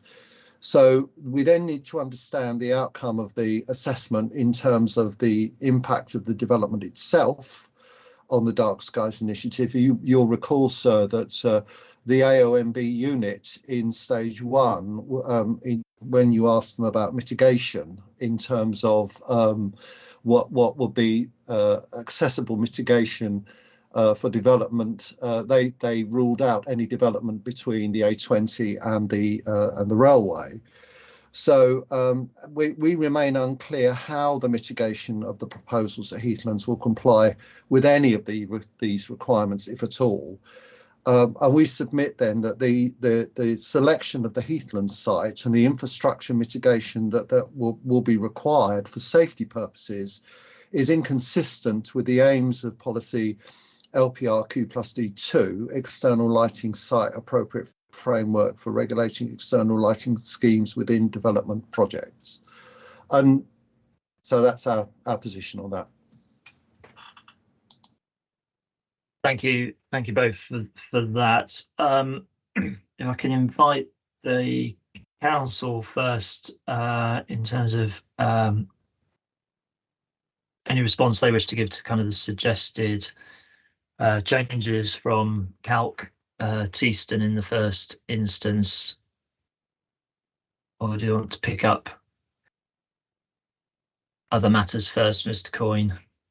Thank you, sir. I'll bring Mr. Edgerton and possibly Miss Garnett in, but just on a couple of points very quickly. In terms of Mr. Cooling's points in relation to the LLV, then specifically this is something that the Design and Sustainability DPD will deal with, because that will look at things like external lighting, and it will look at that in the context of more specific locations. The point about sort of commercial lighting, I would be wary of revisiting that now, because obviously that's got much wider implications in terms of things like business security and secure by design and all of those related things. And in relation to Mr. Britt's points, with respect, I think there's an attempt here to reopen discussions around Heathlands that you've already had and have been concluded. Excuse me, thank you. Mr. Edgerton, anything further? Thank you. Just very briefly, given that the council had indicated it was content with the policy, we're not proposing any changes with it. It's a continuation of DM8 from the local plan 2017. And in terms of the landscape of local value, the position that we're in is that this is a totally different category to those categories and designations which are set out in paragraph 2. And have, I think, firmer reasons for us to cite the exceptional circumstances. The LLV, the landscape of local value, does not bring with it the need for exceptional circumstances. It is actually a local designation. A lot of LLVs are very, very close to the urban area already have significant amounts of lighting within them. And it's not their purpose to cite these and require the exceptional circumstances. It's their purpose simply just to influence the character in terms of design should building take place. Thank you.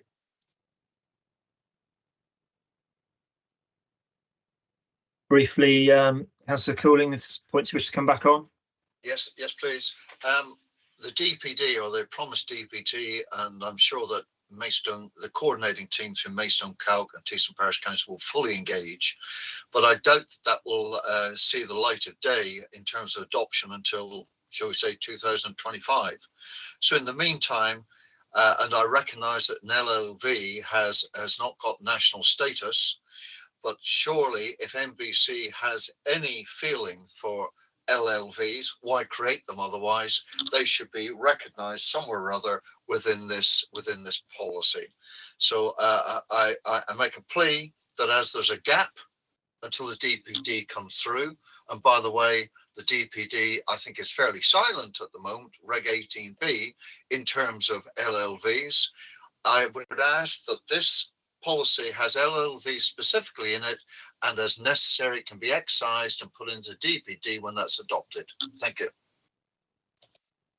Thank you for that. Up Staplehurst Parish Council, please. Thank you. Can I just say totally support the comments just made by Mr. Cooling. Thank you for that. I'm clear on the Borough Council's position, so I'm not going to go back to them and invite any further comment on this particular policy. I'm going to move things on now in terms of the next policy, Q&D 3, which is signage. Just want to be clear from the council, in sub 11, there's a proposed modification, I think, to delete, I think it's the final sentence within this policy. And I just want to understand from the council the rationale or basis for that proposed change.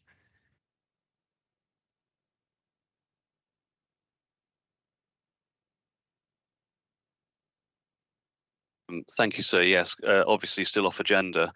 This Q&D 3 policy obviously is a carry forward policy. It was DM18 in the 2017 plan. And the reason we wanted to delete this policy requirement specifically is that there is already a precedent of putting signage above ground floor level within town centre, for example, and other centres. So the horses, I think, is well and truly bolted in that regard.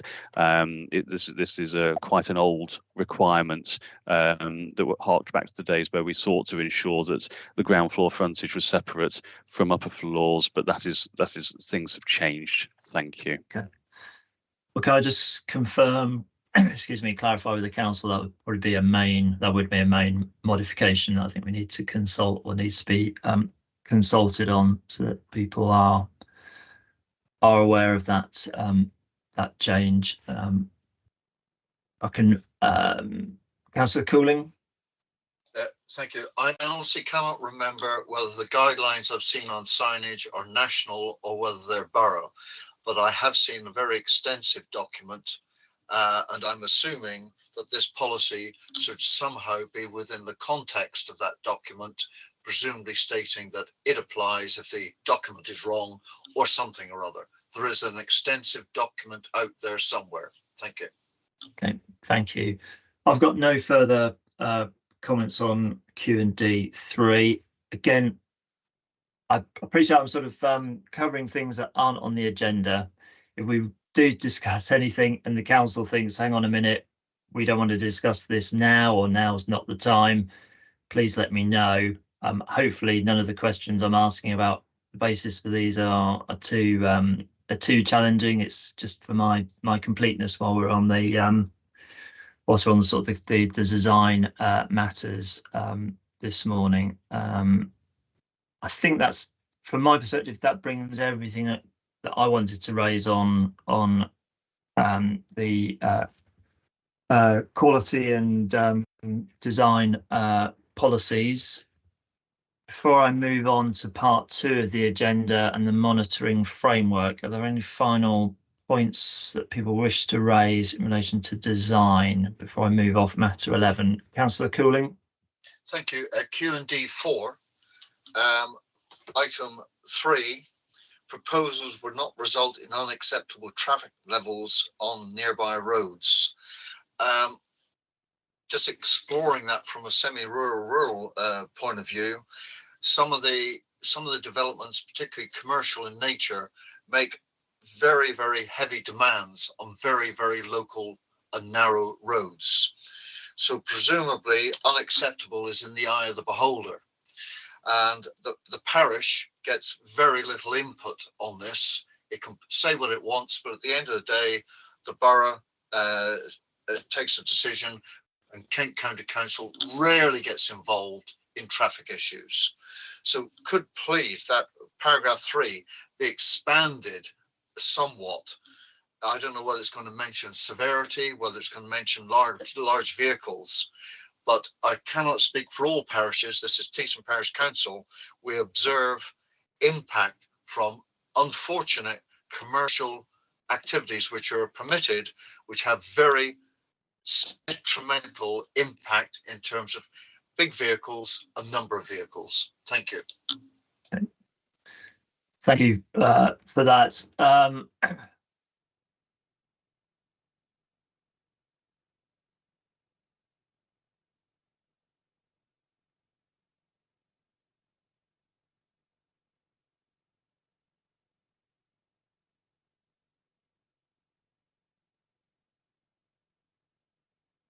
So I'm just checking. I see Q&D 4 as a roll forward of DM 30, I think, from the previous local plan. I don't know if there's anything. I've got no further comment I wanted to make on this policy. I would give the council a brief opportunity. If there's anything further it wish to add in relation to what I've heard. You're exactly right, sir. So this was DM30 on Local Plan 2017. The wording itself has been directly taken from that policy. We're not proposing a change to it, therefore, and we've submitted the plan on that basis. Thank you. Thank you. I understand the point, Mr. Cooling. I've obviously got your written representations. Very briefly, if any further point on this. Yes, please. Just because a policy is rolled forward doesn't mean the policy is right. There has been 5 years of experience, and I can only speak for Teessing Parish Council at the moment, but the impact on roads from heavy vehicles and number of vehicles from commercial developments in semi-rural, rural areas ought to be taken account of now by an improvement of the policy, not just a carry forward of the policy. Thank you. Thank you. Mr. Coyne, please. I think, sir, just briefly, this is one of those situations where it's the sub-point 3 is an issue that would be dealt with by the Highway Authority in the normal manner of the development management process, in our view, sir. Okay, thank you. I'm going to move things on. I understand this is an issue. Mr. Cooling, I'm keen to move things on. I understand the point. Is there anything very briefly? Yes, please. I think it's ever so sad when we have to depend upon KCC Highways for input on highways matters. They have backed off, full stop. It's about time authorities, local authorities, picked up some responsibility in traffic areas. Thank you. Okay, well, Kent County Council, as I understand it, are the local highway authority. They are the consultee in that regard. So thank you. I'm going to move on in terms of the agenda, please, to part 2. This is matter 12, monitoring and review. And 2 items that I wish to cover this morning. The first is, and it's really a follow-up to my matters and issues question 12.1. Obviously, section 10 of the plan contains a monitoring framework. And my question to the council, is it in large part similar to what was contained within 2017 local plan? And has that been effective? And can this monitoring framework be effective in terms of the various indicators that are contained within it and the systems that the council has set up to monitor its local plan? Thank you, sir. Yes, so we have put forward a suite of 57 indicators. They're organised by thematic policy topic areas, and that covers subjects right across the whole broad scope of the plan. There are also a limited selection of contextual indicators, which actually provide us with useful information around the background to the overall policy framework, as reference to the infrastructure delivery plan. And the key here is that a lot of the policy indicators have come forward from the 2017 local plan. So they're being continued to allow us to continue to understand in a similar way how these indicators are and how the policies themselves are performing through these indicators. I'd make a quick point just to reference the fact that there are things called significant effects indicators. They are separate to the monitoring indicators of the policies within this plan. We monitor those at the same time as we monitor the authority monitoring within the authority monitoring report, and they're monitored at the same time as these indicators themselves for the local plan and local plan review. All the indicators we put forward are considered measurable. They've been extremely useful in helping us understand when it's time to actually review the plan, the sort of issues that we need to start bringing forward and start addressing. There are some changes we've actually proposed as well to reflect the fact that there are new policies within this document. They have regard to, for example, the historic environment. There's new indicators around design and space, and also in terms of delivery, for example, of the garden communities, in terms of infrastructure planning as well, to make sure things are being met. But overall, sir, this is largely a continuation of the monitoring indicators, which have been entirely sensible and helpful to us from the 2017 plan. Thank you.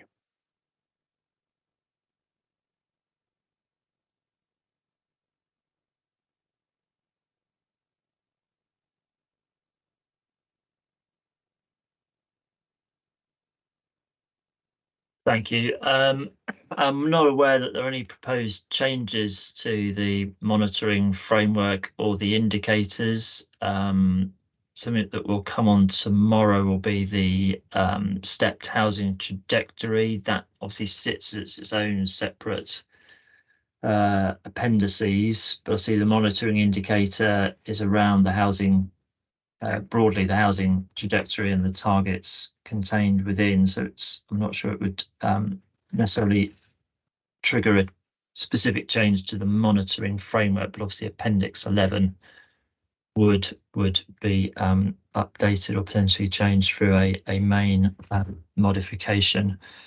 So in terms of the effectiveness of monitoring the plan, again, can I invite Mr. Cooling in terms of your submissions on this, please? Understand the need for continuation from the current local plan, no problem. But I think we need to consider timing and focus. And maybe I ought to ask you, Mr. Inspector, to ask, when does the monitoring report come out after the end of the financial year? And when you've heard that answer, then maybe if I might come back in again, please. So what is the delay after the end of the, and I don't mean the current one, because no doubt we'll be told that the examination has taken all the resource. I understand that. In a normal year, when would the AMR actually appear after the close of the financial year? Thank you. I'm not quite sure where this is going, but if the council can assist on that point, I mean, usually most authorities produce by sort of the end of the calendar year for the preceding sort of financial year, but whether Maidstone do different, I don't know.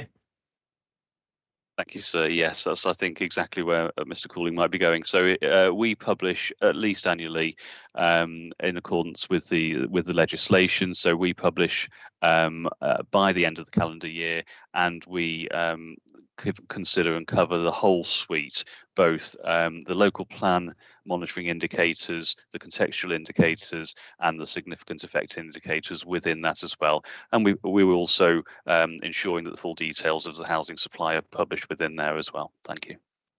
Okay, Mr. Cooling. Am I that transparent, Mark? If this were a business, and appreciate it isn't, driving, looking that far back in a rear view mirror would be disastrous. So the timing is, if by the end of the calendar year, you're saying that could be up to, sorry, we've been told, Mr. Inspector, that could be up to a 9 months delay. And there are 57 indicators. That isn't information, that is a snowstorm.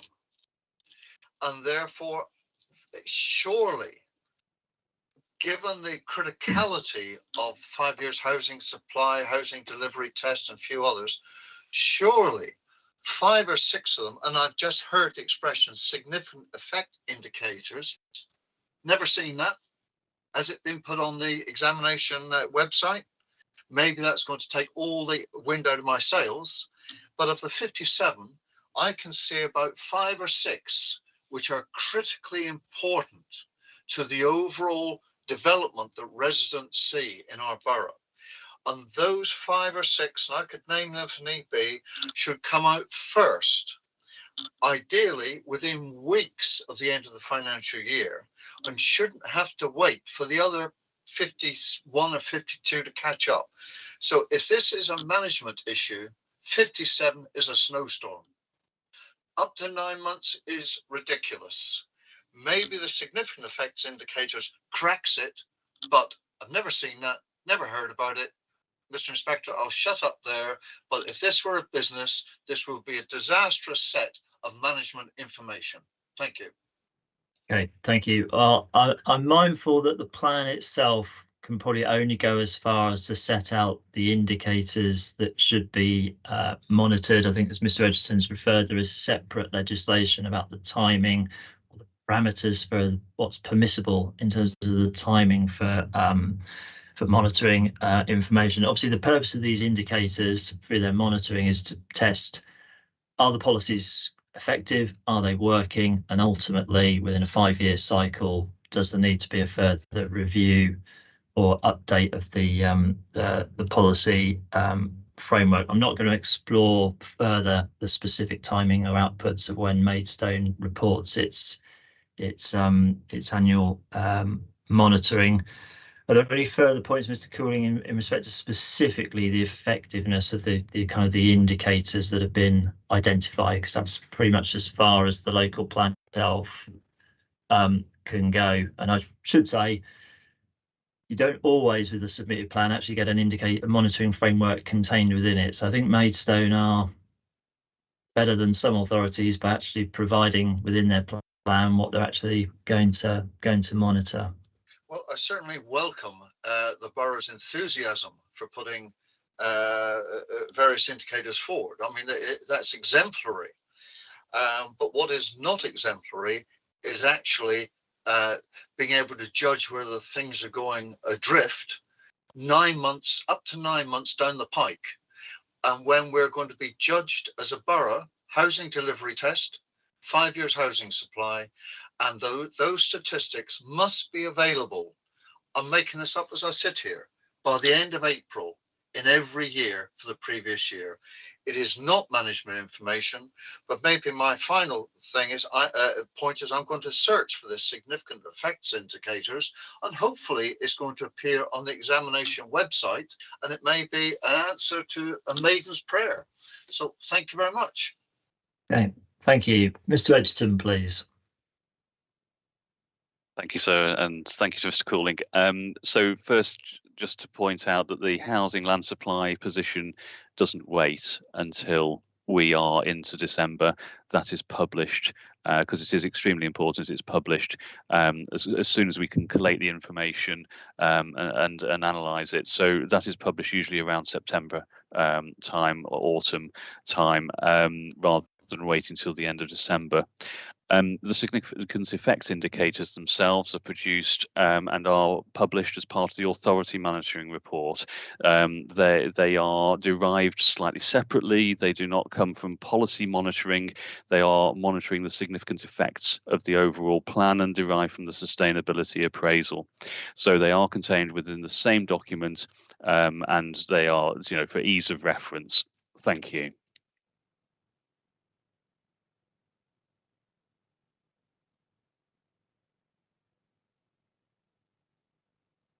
Thank you. Mr. Edgerton, when you say they're contained within the same document, you mean the plan monitoring report? So the authority monitoring reports contains three types of indicators. There's the contextual indicators, which are obviously looking at the broad picture and the overall environment. There's the plan indicators, the plan monitoring indicators, which are the ones we're referring to in this session. So, and then there are significant effect indicators, which derive from the sustainability appraisal of the plan. They are added to and will be in addition to these indicators that we're talking about here. Thank you. Okay. Thank you. Before I move on to the glossary changes, very finally, Mr. Cooling on monitoring. Yes, I feel it should be my final comment. I wonder why, and this is perhaps not for this examination, Mr. Inspector, so apologies, but I wonder why the borough is so coy about leaving to end of the year information, valuable information it has earlier. And to hear that the housing supply takes until September, i.e. about 5 to 6 months after the end of the financial year, that cannot be good management. So we will take it up out with this examination. We will take it up Maidstone Calc with Maidstone directly. Thank you. Okay, thank you. If I can move on finally to the second part of my agenda, item 5. I think there are various proposed glossary amendments that the council's seeking to put forward, I think referenced in its matter 12 statement. I don't know if the council is able to assist. Are they changes that are effectively matter of fact, or anything that potentially goes to the heart of plan soundness? Thank you, sir. You won't find any soundness issues here with the proposals that we are putting in place. These are purely matters of fact. The definitions themselves, which are contained within our response to question 12.2, are simply just setting out things so that they align with existing definitions, and they therefore help with the clarity and providing consistency across the piece rather than anything else. Thank you. Thank you. On that basis, then that's something to be added to the schedule of minor modifications. Mr. Nilsson, please, for the council.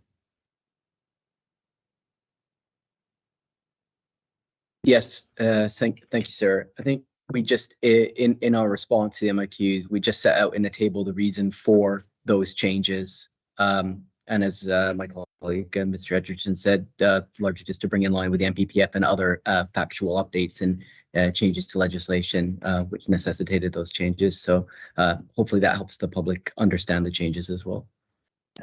Thank you. That's helpful. Thank you. I've got no further questions or issues to raise under this item of the agenda, so I'm intending to bring things to a close. Before I do, any final points, Mr. Cooling?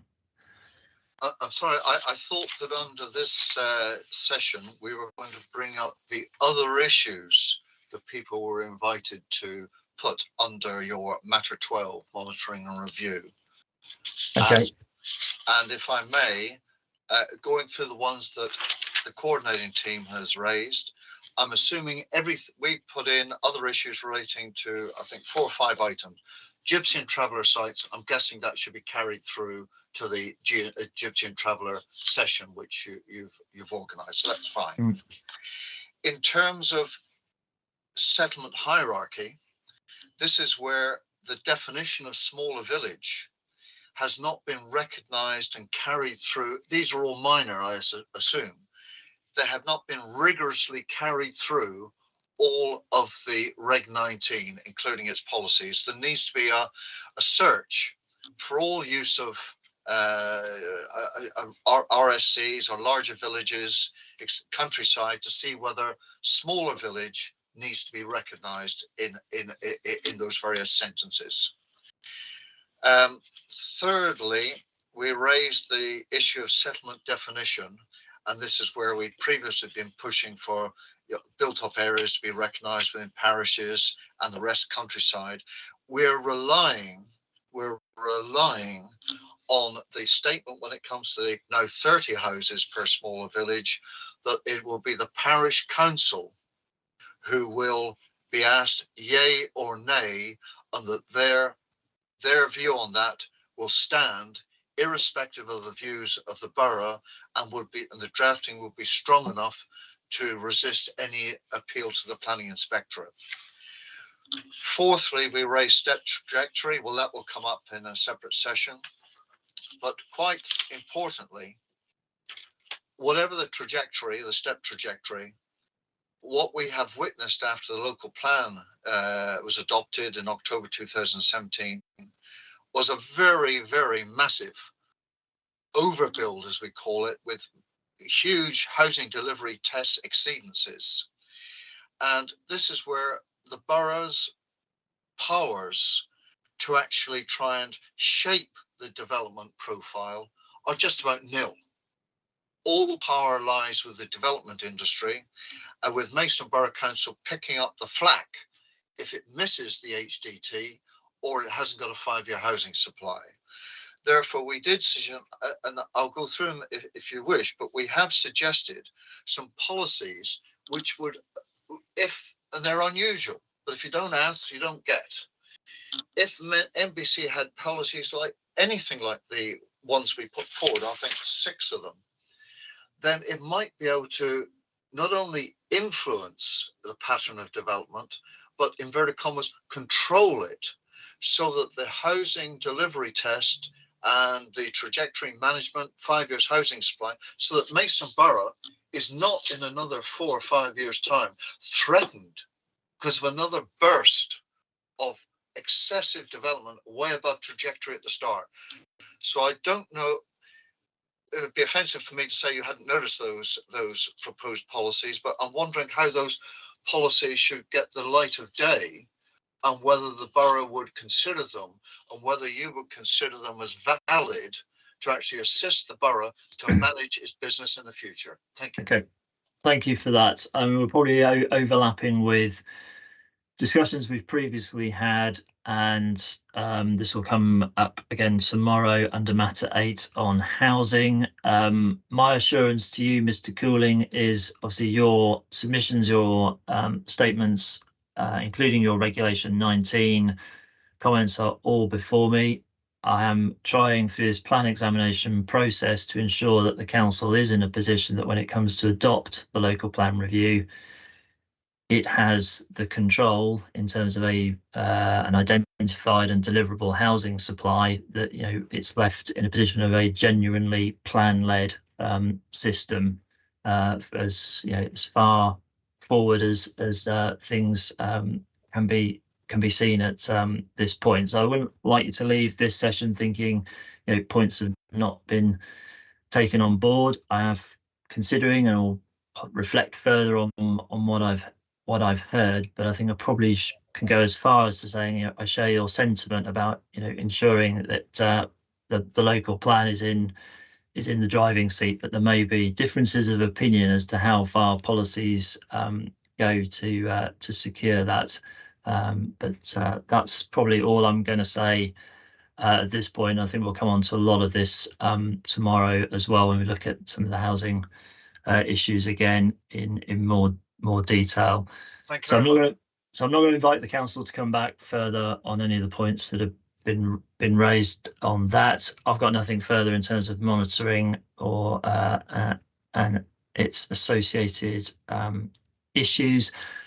As always, give the council the last word. Is there anything further the council wishes to raise in relation to monitoring or design policies that we haven't discussed previously over this morning's session? Thank you very much indeed, sir. No, we have attempted to deal with the whole plethora of different issues through these indicators, and would therefore commend them to you. Thank you. Okay, thank you. Well, can I thank everybody for their contributions for this morning's session. I may well be seeing some of you again this afternoon, 2 o'clock, when we resume to pick up matter 5 on employment development and economic growth. So I'll see you again. We'll see some of you again shortly, but invited to log out of this Teams call. Thank you. Thank you.